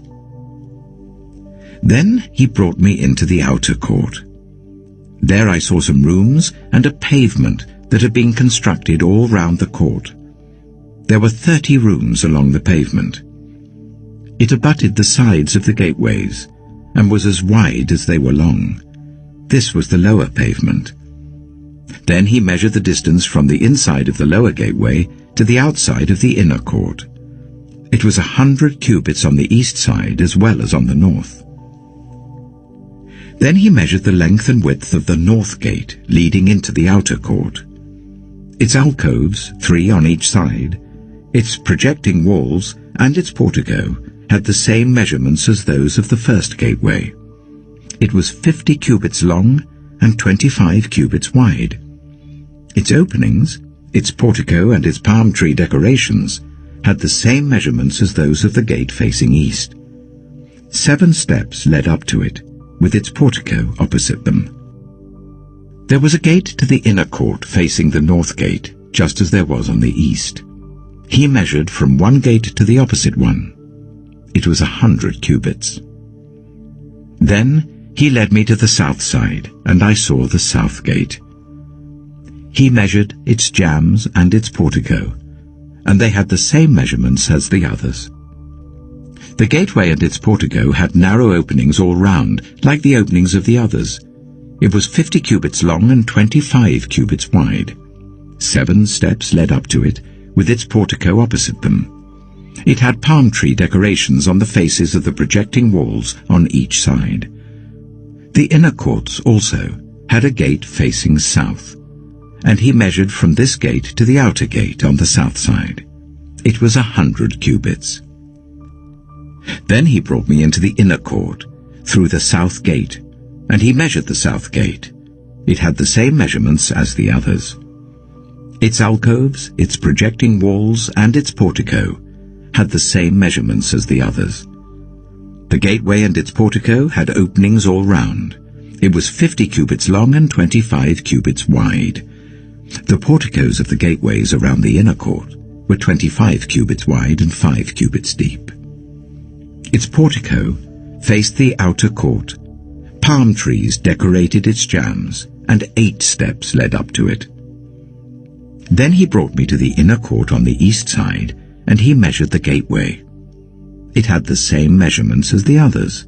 Its alcoves, its projecting walls, and its portico had the same measurements as the others. The gateway and its portico had openings all round. It was 50 cubits long and 25 cubits wide. Its portico faced the outer court. Palm trees decorated the jambs on either side, and 8 steps led up to it. Then he brought me to the north gate and measured it. It had the same measurements as the others, as did its alcoves, its projecting walls, and its portico, and it had openings all round. It was 50 cubits long and 25 cubits wide. Its portico faced the outer court. Palm trees decorated the jambs on either side, and 8 steps led up to it. A room with a doorway was by the portico in each of the inner gateways, where the burnt offerings were washed. In the portico of the gateway were 2 tables on each side, on which the burnt offerings, sin offerings, and guilt offerings were slaughtered. By the outside wall of the portico of the gateway, near the steps at the entrance of the north gateway, were 2 tables, and on the other side of the steps were 2 tables. So there were 4 tables on one side of the gateway and 4 on the other, 8 tables in all, on which the sacrifices were slaughtered. There were also 4 tables of dressed stone for the burnt offerings, each a cubit and a half long, a cubit and a half wide, and a cubit high. On them were placed the utensils for slaughtering the burnt offerings and the other sacrifices. And double-pronged hooks, each a handbreadth long, were attached to the wall all round. The tables were for the flesh of the offerings. Outside the inner gate, within the inner court, were 2 rooms, one at the side of the north gate facing south, and another at the side of the south gate and facing north. He said to me, "The room facing south is for the priests who guard the temple, and the room facing north is for the priests who guard the altar. These are the sons of Zadok, who are the only Levites who may draw near to the Lord to minister before him." Then he measured the court. It was square, 100 cubits long and 100 cubits wide, and the altar was in front of the temple. He brought me to the portico of the temple and measured the jambs of the portico. They were 5 cubits wide on either side. The width of the entrance was 14 cubits, and its projecting walls were 3 cubits wide on either side. The portico was 20 cubits wide and 12 cubits from front to back. It was reached by a flight of stairs, and there were pillars on each side of the jambs. Ezekiel chapter 41. Then the man brought me to the main hall and measured the jambs. The width of the jambs was 6 cubits on each side. The entrance was 10 cubits wide, and the projecting walls on each side of it were 5 cubits wide. He also measured the main hall. It was 40 cubits long and 20 cubits wide. Then he went into the inner sanctuary and measured the jambs of the entrance. Each was 2 cubits wide. The entrance was 6 cubits wide, and the projecting walls on each side of it were 7 cubits wide. And he measured the length of the inner sanctuary. It was 20 cubits, and its width was 20 cubits across the end of the main hall. He said to me, "This is the most holy place." Then he measured the wall of the temple. It was 6 cubits thick, and each side room round the temple was 4 cubits wide. The side rooms were on 3 levels, one above another, 30 on each level. There were ledges all round the wall of the temple to serve as supports for the side rooms, so that the supports were not inserted into the wall of the temple. The side rooms all round the temple were wider at each successive level. The structure surrounding the temple was built in ascending stages, so that the rooms widened as one went upwards. A stairway went up from the lowest floor to the top floor, through the middle floor. I saw that the temple had a raised base all round it, forming the foundation of the side rooms. It was the length of the rod, 6 long cubits. The outer wall of the side rooms was 5 cubits thick. The open area between the side rooms of the temple and the priests' rooms was 20 cubits wide all round the temple. There were entrances to the side rooms from the open area, one on the north and another on the south, and the base adjoining the open area was 5 cubits wide all round. The building facing the temple courtyard on the west side was 70 cubits wide. The wall of the building was 5 cubits thick all round, and its length was 90 cubits. Then he measured the temple. It was 100 cubits long, and the temple courtyard and the building with its walls were also 100 cubits long. The width of the temple courtyard on the east, including the front of the temple, was 100 cubits. Then he measured the length of the building facing the courtyard at the rear of the temple, including its galleries on each side. It was 100 cubits. The main hall, the inner sanctuary, and the portico facing the court, as well as the thresholds and the narrow windows and galleries round the 3 of them, everything beyond and including the threshold was covered with wood. The floor, the wall up to the windows, and the windows were covered. In the space above the outside of the entrance to the inner sanctuary, and on the walls at regular intervals all round the inner and outer sanctuary, were carved cherubim and palm trees. Palm trees alternated with cherubim. Each cherub had 2 faces. The face of a human being towards the palm tree on one side, and the face of a lion towards the palm tree on the other. They were carved all round the whole temple. From the floor to the area above the entrance, cherubim and palm trees were carved on the wall of the main hall. The main hall had a rectangular doorframe, and the one at the front of the most holy place was similar. There was a wooden altar 3 cubits high and 2 cubits square. Its corners, its base, and its sides were of wood. The man said to me, "This is the table that is before the Lord." Both the main hall and the most holy place had double doors. Each door had 2 leaves, 2 hinged leaves for each door. And the doors of the main hall were carved cherubim and palm trees like those carved on the walls, and there was a wooden overhang on the front of the portico. On the side walls of the portico were narrow windows with palm trees carved on each side. The side rooms of the temple also had overhangs. Ezekiel chapter 42.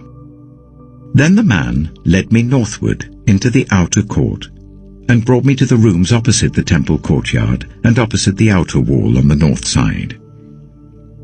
The building whose door faced north was 100 cubits long and 50 cubits wide. Both in the section 20 cubits from the inner court, and in the section, opposite the pavement of the outer court, gallery faced gallery at the 3 levels. In front of the rooms was an inner passageway 10 cubits wide and 100 cubits long. Their doors were on the north. Now the upper rooms were narrower, for the galleries took more space from them than from the rooms on the lower and middle floors of the building. The rooms on the top floor had no pillars, as the courts had, so they were smaller in floor space than those on the lower and middle floors. There was an outer wall parallel to the rooms and the outer court. It extended in front of the rooms for 50 cubits. While the row of rooms on the side next to the outer court was 50 cubits long, the row on the side nearest the sanctuary was 100 cubits long. The lower rooms had an entrance on the east side as one enters them from the outer court. On the south side, along the length of the wall of the outer court, adjoining the temple courtyard and opposite the outer wall, were rooms with a passageway in front of them. These were like the rooms on the north. They had the same length and width, with similar exits and dimensions. Similar to the doorways on the north were the doorways of the rooms on the south. There was a doorway at the beginning of the passageway that was parallel to the corresponding wall extending eastward, by which one enters the rooms. Then he said to me, "The north and south rooms facing the temple courtyard are the priests' rooms, where the priests who approach the Lord will eat the most holy offerings. There they will put the most holy offerings, the grain offerings, the sin offerings, and the guilt offerings, for the place is holy. Once the priests enter the holy precincts, they are not to go into the outer court until they leave behind the garments in which they minister, for these are holy. They are to put on other clothes before they go near the places that are for the people." When he had finished measuring what was inside the temple area, he led me out by the east gate and measured the area all round. He measured the east side with the measuring rod. It was 500 cubits. He measured the north side. It was 500 cubits by the measuring rod. He measured the south side. It was 500 cubits by the measuring rod. Then he turned to the west side and measured. It was 500 cubits by the measuring rod. So he measured the area on all 4 sides. It had a wall round it, 500 cubits long and 500 cubits wide, to separate the holy from the common. Ezekiel chapter 43. Then the man brought me to the gate facing east, and I saw the glory of the God of Israel coming from the east. His voice was like the roar of rushing waters, and the land was radiant with his glory. The vision I saw was like the vision I had seen when he came to destroy the city, and like the visions I had seen by the river Kibar, and I fell face down. The glory of the Lord entered the temple through the gate facing east. Then the Spirit lifted me up and brought me into the inner court, and the glory of the Lord filled the temple. While the man was standing beside me, I heard someone speaking to me from inside the temple. He said, "Son of man, this is the place of my throne, and the place for the soles of my feet. This is where I will live among the Israelites forever. The people of Israel will never again defile my holy name, neither they nor their kings, by their prostitution and the funeral offerings for their kings at their death. When they place their threshold next to my threshold, and their doorposts beside my doorposts, with only a wall between me and them, they defiled my holy name by their detestable practices, so I destroyed them in my anger. Now let them put away from me their prostitution and the funeral offerings for their kings, and I will live among them forever. Son of man, describe the temple to the people of Israel, that they may be ashamed of their sins. Let them consider its perfection, and if they are ashamed of all they have done, make known to them the design of the temple, its arrangement, its exits and entrances, its whole design, and all its regulations and laws. Write these down before them, so that they may be faithful to its design and follow all its regulations. This is the law of the temple. All the surrounding area on top of the mountain will be most holy. Such is the law of the temple. These are the measurements of the altar in long cubits, that cubit being a cubit and a handbreadth. Its gutter is a cubit deep and a cubit wide, with a curb of 1 span around the edge. And this is the height of the altar. From the gutter on the ground up to the lower ledge that goes round the altar, it is 2 cubits high, and the ledge is a cubit wide. From this lower ledge to the upper ledge that goes round the altar, it is 4 cubits high, and that ledge is also a cubit wide. Above that, the altar hearth is 4 cubits high, and 4 horns project upwards from the hearth. The altar hearth is square, 12 cubits long, and 12 cubits wide. The upper ledge is also a square, 14 cubits long and 14 cubits wide. All round the altar is a gutter of 1 cubit with a curb of half a cubit. The steps of the altar face east. Then he said to me, Son of man, this is what the Sovereign Lord says. These will be the regulations for sacrificing burnt offerings and splashing blood against the altar when it is built. You are to give a young bull as a sin offering to the Levitical priests of the family of Zadok, who come near to minister before me, declares the Sovereign Lord. You are to take some of its blood and put it on the 4 horns of the altar, and on the 4 corners of the upper ledge and all around the rim, and so purify the altar and make atonement for it. You are to take the bull for the sin offering and burn it in the designated part of the temple area outside the sanctuary. On the 2nd day, you are to offer a male goat without defect for a sin offering, and the altar is to be purified as it was purified with the bull. When you have finished purifying it, you are to offer a young bull and a ram from the flock, both without defect. You are to offer them before the Lord, and the priests are to sprinkle salt on them and sacrifice them as a burnt offering to the Lord. For 7 days you are to provide a male goat daily for a sin offering. You are also to provide a young bull and a ram from the flock, both without defect. For 7 days they are to make atonement for the altar and cleanse it. Thus they will dedicate it. At the end of these days, from the 8th day on, the priests are to present your burnt offerings and fellowship offerings on the altar. Then I will accept you, declares the Sovereign Lord.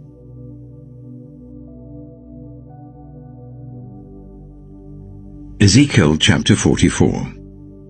Then the man brought me back to the outer gate of the sanctuary, the one facing east, and it was shut. The Lord said to me, This gate is to remain shut. It must not be opened.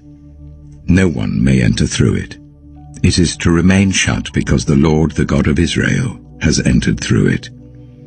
The prince himself is the only one who may sit inside the gateway to eat in the presence of the Lord. He is to enter by way of the portico of the gateway and go out the same way. Then the man brought me by way of the north gate to the front of the temple. I looked and saw the glory of the Lord filling the temple of the Lord, and I fell face down.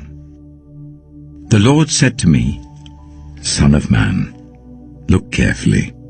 Listen closely and give attention to everything I tell you concerning the regulations and instructions regarding the temple of the Lord. Give attention to the entrance to the temple and all the exits of the sanctuary. Say to rebellious Israel, this is what the sovereign Lord says. Enough of your detestable practices, people of Israel. In addition to all your other detestable practices, you brought foreigners, uncircumcised in heart and flesh, into my sanctuary, desecrating my temple, while you offered me food, fat and blood. And you broke my covenant. Instead of carrying out your duty in regard to my holy things, you put others in charge of my sanctuary. This is what the sovereign Lord says.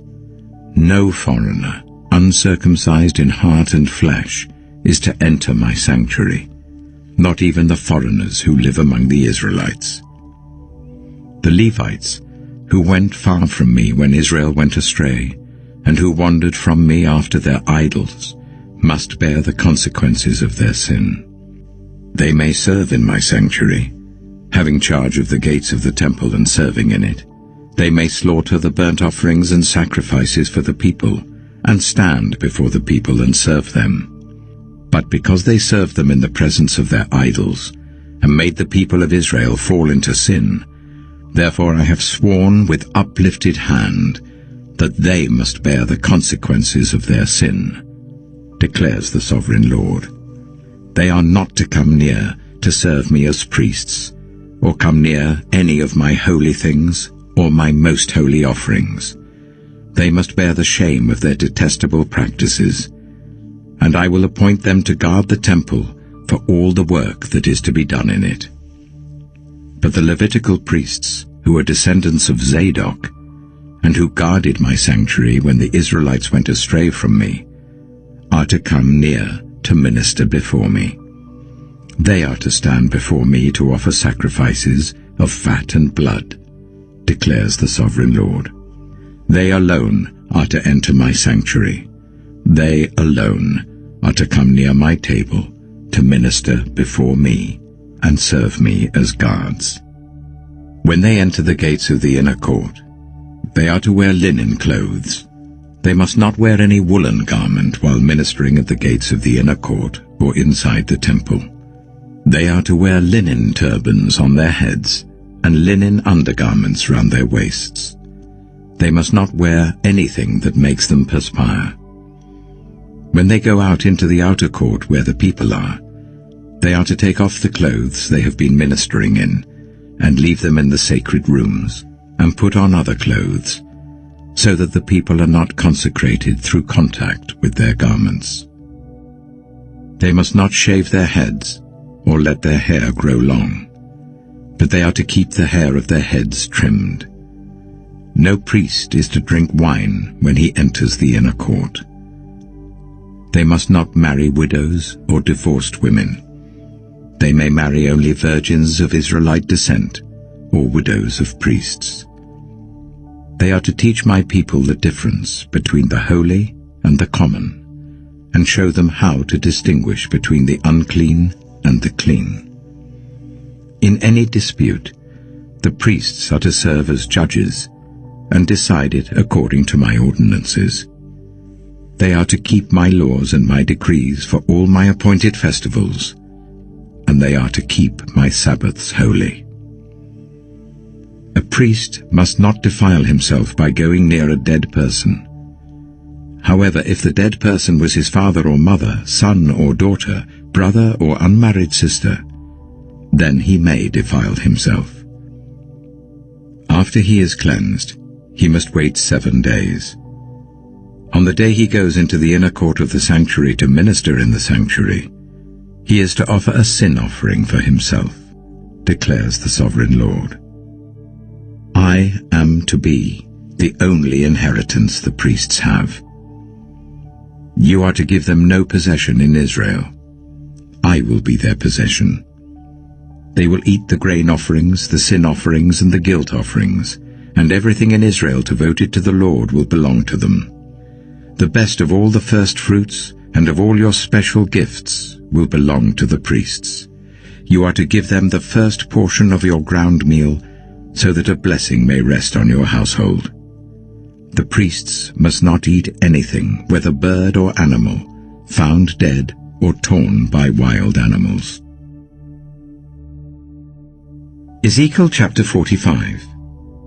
When you allot the land as an inheritance, you are to present to the Lord a portion of the land as a sacred district, 25,000 cubits long and 20,000 cubits wide. The entire area will be holy. Of this, a section 500 cubits square is to be for the sanctuary, with 50 cubits around it for open land. In the sacred district, measure off a section 25,000 cubits long and 10,000 cubits wide. In it will be the sanctuary, the most holy place. It will be the sacred portion of the land for the priests who minister in the sanctuary and who draw near to minister before the Lord. It will be a place for their houses as well as a holy place for the sanctuary. An area 25,000 cubits long and 10,000 cubits wide will belong to the Levites who serve in the temple as their possession for towns to live in. You are to give the city as its property an area 5,000 cubits wide and 25,000 cubits long adjoining the sacred portion. It will belong to all Israel. The prince will have the land bordering each side of the area formed by the sacred district and the property of the city. It will extend westward from the west side and eastward from the east side, running lengthwise from the western to the eastern border, parallel to one of the tribal portions. This land will be his possession in Israel. And my princes will no longer oppress my people, but will allow the people of Israel to possess the land according to their tribes. This is what the Sovereign Lord says. You have gone far enough, princes of Israel. Give up your violence and oppression, and do what is just and right. Stop dispossessing my people, declares the Sovereign Lord. You are to use accurate scales, an accurate ephah, and an accurate bath. The ephah and the bath are to be the same size, the bath containing 1/10 of a homer, and the ephah 1/10 of a homer. The homer is to be the standard measure for both. The shekel is to consist of 20 gerahs, 20 shekels plus 25 shekels plus 15 shekels equal 1 minnah. This is the special gift you are to offer. 1/6 of an ephah from each homer of wheat, and 1/6 of an ephah from each homer of barley. The prescribed portion of olive oil, measured by the bath, is 1/10 of a bath from each core, which consists of 10 baths or 1 homer, for 10 baths are equivalent to a homer. Also 1 sheep is to be taken from every flock of 200 from the well-watered pastures of Israel. These will be used for the grain offerings, burnt offerings, and fellowship offerings, to make atonement for the people, declares the Sovereign Lord. All the people of the land will be required to give this special offering to the prince in Israel. It will be the duty of the prince to provide the burnt offerings, grain offerings, and drink offerings at the festivals, the new moons, and the Sabbaths, at all the appointed festivals of Israel. He will provide the sin offerings, grain offerings, burnt offerings, and fellowship offerings to make atonement for the Israelites. This is what the Sovereign Lord says. In the first month on the first day, you are to take a young bull without defect and purify the sanctuary. The priest is to take some of the blood of the sin offering and put it on the doorposts of the temple, on the 4 corners of the upper ledge of the altar, and on the gateposts of the inner court. You are to do the same on the 7th day of the month for anyone who sins unintentionally or through ignorance. So you are to make atonement for the temple. In the first month, on the 14th day, you are to observe the Passover, a festival lasting 7 days, during which you shall eat bread made without yeast. On that day, the prince is to provide a bull as a sin offering for himself and for all the people of the land. Every day, during the 7 days of the festival, He is to provide 7 bulls and 7 rams without defect as a burnt offering to the Lord, and a male goat for a sin offering. He is to provide as a grain offering an ephah for each bull and an ephah for each ram, along with a hin of olive oil for each ephah. During the 7 days of the festival, which begins in the 7th month on the 15th day, he is to make the same provision for sin offerings, burnt offerings, grain offerings, and oil. Ezekiel chapter 46. This is what the Sovereign Lord says. The gate of the inner court facing east is to be shut on the 6 working days, but on the Sabbath day and on the day of the new moon it is to be opened. The prince is to enter from the outside through the portico of the gateway and stand by the gatepost. The priests are to sacrifice his burnt offering and his fellowship offerings. He is to bow down in worship at the threshold of the gateway and then go out. But the gate will not be shut until evening. On the Sabbaths and new moons, the people of the land are to worship in the presence of the Lord at the entrance of that gateway. The burnt offering the prince brings to the Lord on the Sabbath day is to be 6 male lambs and a ram, all without defect. The grain offering given with the ram is to be an ephah, and the grain offering with the lambs is to be as much as he pleases, along with a hin of olive oil for each ephah. On the day of the new moon, he is to offer a young bull, 6 lambs and a ram, all without defect. He is to provide as a grain offering 1 ephah with the bull, 1 ephah with the ram, and with the lambs as much as he wants to give, along with a hin of oil for each ephah.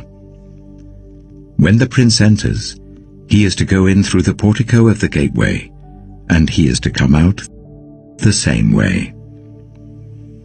When the people of the land come before the Lord at the appointed festivals, whoever enters by the north gate to worship is to go out by the south gate, and whoever enters by the south gate is to go out by the north gate.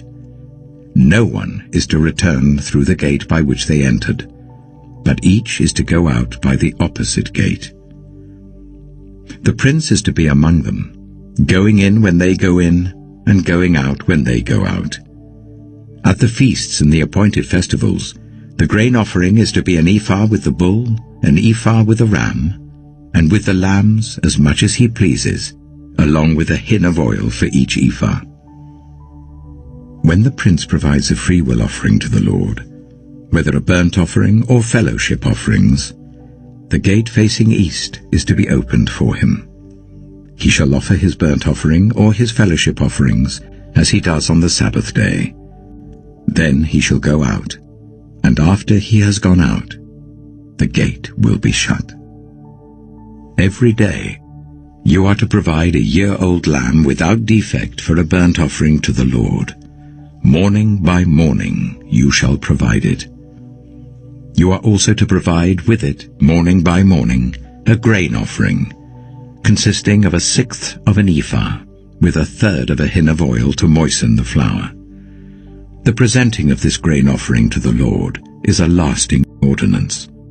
So that the lamb and the grain offering and the oil shall be provided morning by morning for a regular burnt offering. This is what the Sovereign Lord says. If the prince makes a gift from his inheritance to one of his sons, it will also belong to his descendants. It is to be their property by inheritance. If, however, he makes a gift from his inheritance to one of his servants, the servant may keep it until the year of freedom. Then it will revert to the prince. His inheritance belongs to his sons only. It is theirs. The prince must not take any of the inheritance of the people, driving them off their property. He is to give his sons their inheritance out of his own property, so that not one of my people will be separated from their property. Then the man brought me through the entrance at the side of the gate to the sacred rooms facing north, which belonged to the priests, and showed me a place at the western end. He said to me, "This is the place where the priests are to cook the guilt offering and the sin offering and bake the grain offering, to avoid bringing them into the outer court and consecrating the people." He then brought me to the outer court and led me round to its 4 corners, and I saw in each corner another court. In the 4 corners of the outer court were enclosed courts 40 cubits long and 30 cubits wide. Each of the courts in the 4 corners was the same size. Around the inside of each of the 4 courts was a ledge of stone, with places for fire built all around under the ledge. He said to me, "These are the kitchens where those who minister at the temple are to cook the sacrifices of the people." Ezekiel chapter 47. The man brought me back to the entrance to the temple, and I saw water coming out from under the threshold of the temple towards the east, for the temple faced east. The water was coming down from under the south side of the temple, south of the altar. He then brought me out through the north gate, and led me round the outside to the outer gate facing east, and the water was trickling from the south side. As the man went eastward with a measuring line in his hand, he measured off 1,000 cubits, and then led me through the water that was ankle deep. He measured off another 1,000 cubits, and led me through water that was knee deep. He measured off another 1,000, and led me through water that was up to the waist. He measured off another 1,000. By now it was a river that I could not cross, because the water had risen and was deep enough to swim in, a river that no one could cross. He asked me, "Son of man, do you see this?" Then he led me back to the bank of the river. When I arrived there, I saw a great number of trees on each side of the river. He said to me, "This water flows towards the eastern region and goes down into the Arabah, where it enters the Dead Sea. When it empties into the sea, the salty water there becomes fresh. Swarms of living creatures will live wherever the river flows. There will be large numbers of fish because this water flows there and makes the salt water fresh. So where the river flows, everything will live. Fishermen will stand along the shore. From En-Gedi to En-Eglaim, there will be places for spreading nets. The fish will be of many kinds, like the fish of the Mediterranean Sea.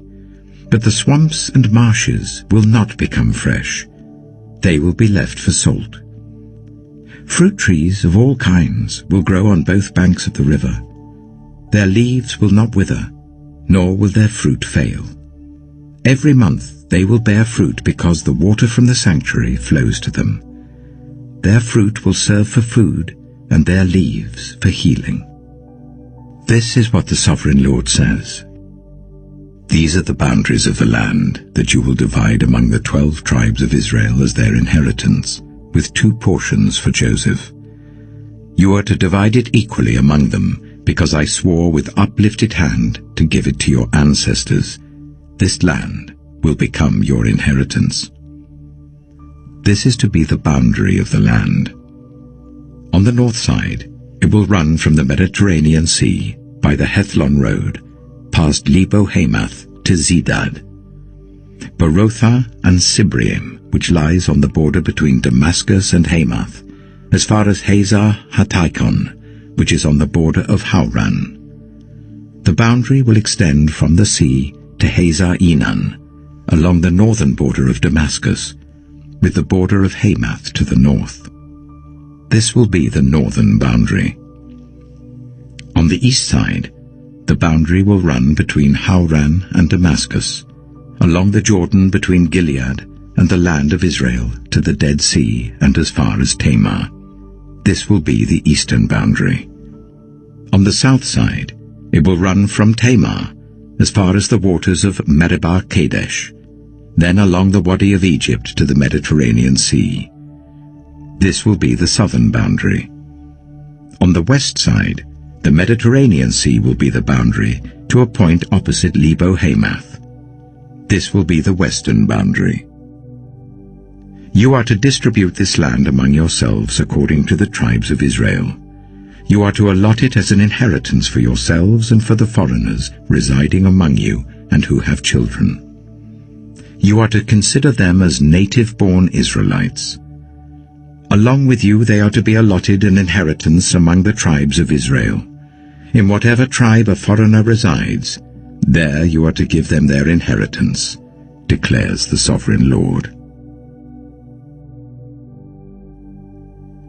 Ezekiel chapter 48. These are the tribes, listed by name, at the northern frontier. Dan will have one portion. It will follow the Hethlon road to Lebo-Hamath.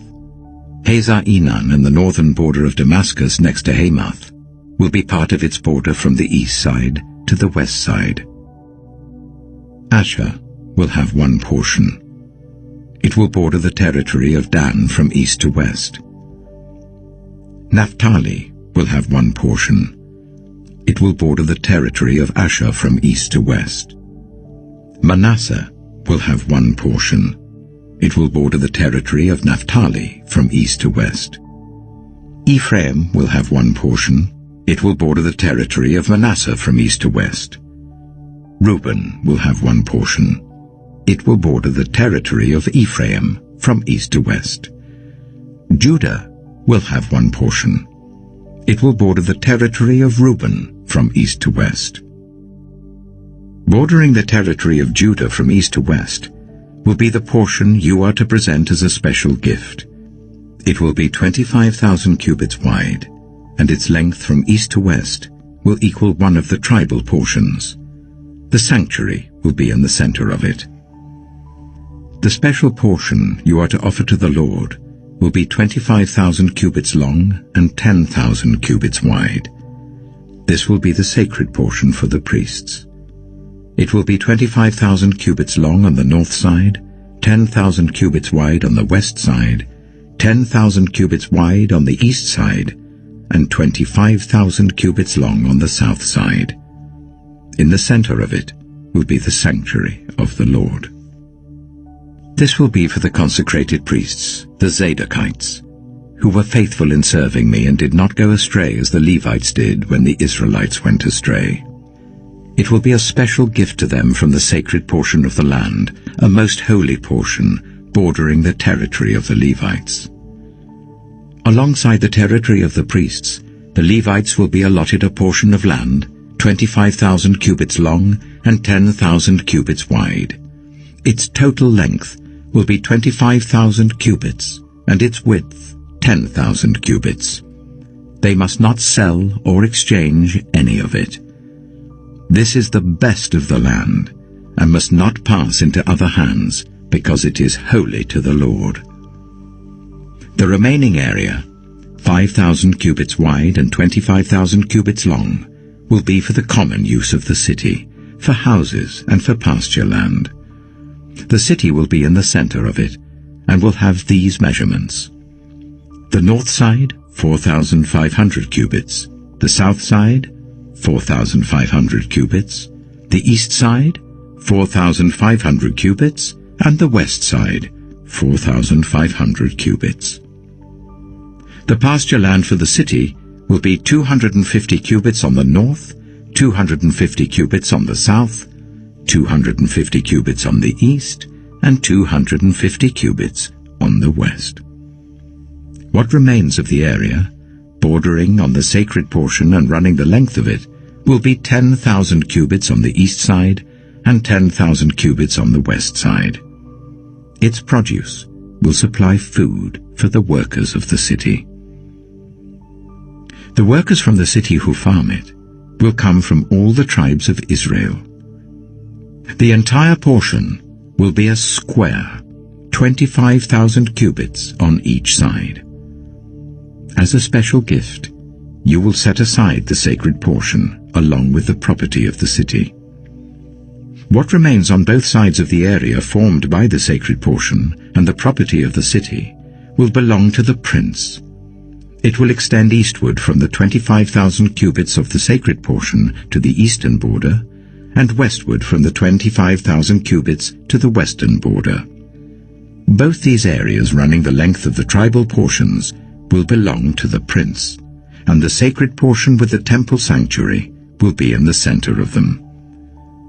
So the property of the Levites and the property of the city will lie in the center of the area that belongs to the prince. The area belonging to the prince will lie between the border of Judah and the border of Benjamin. As for the rest of the tribes, Benjamin will have one portion. It will extend from the east side to the west side. Simeon will have one portion. It will border the territory of Benjamin from east to west. Issachar will have one portion. It will border the territory of Simeon from east to west. Zebulun will have one portion. It will border the territory of Issachar from east to west. Gad will have one portion. It will border the territory of Zebulun from east to west.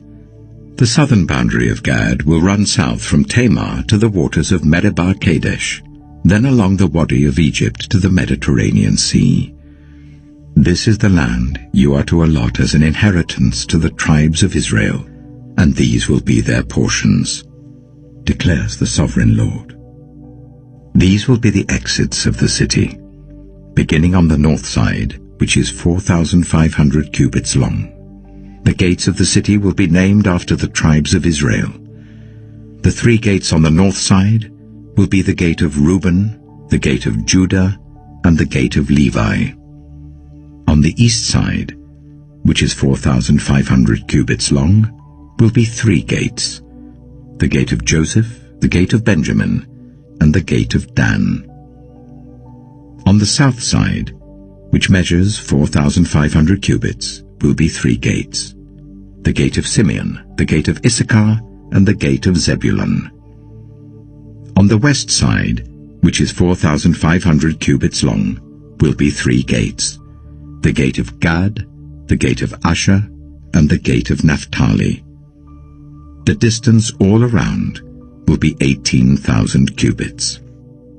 And the name of the city from that time on will be, The Lord is There. The Book of Daniel,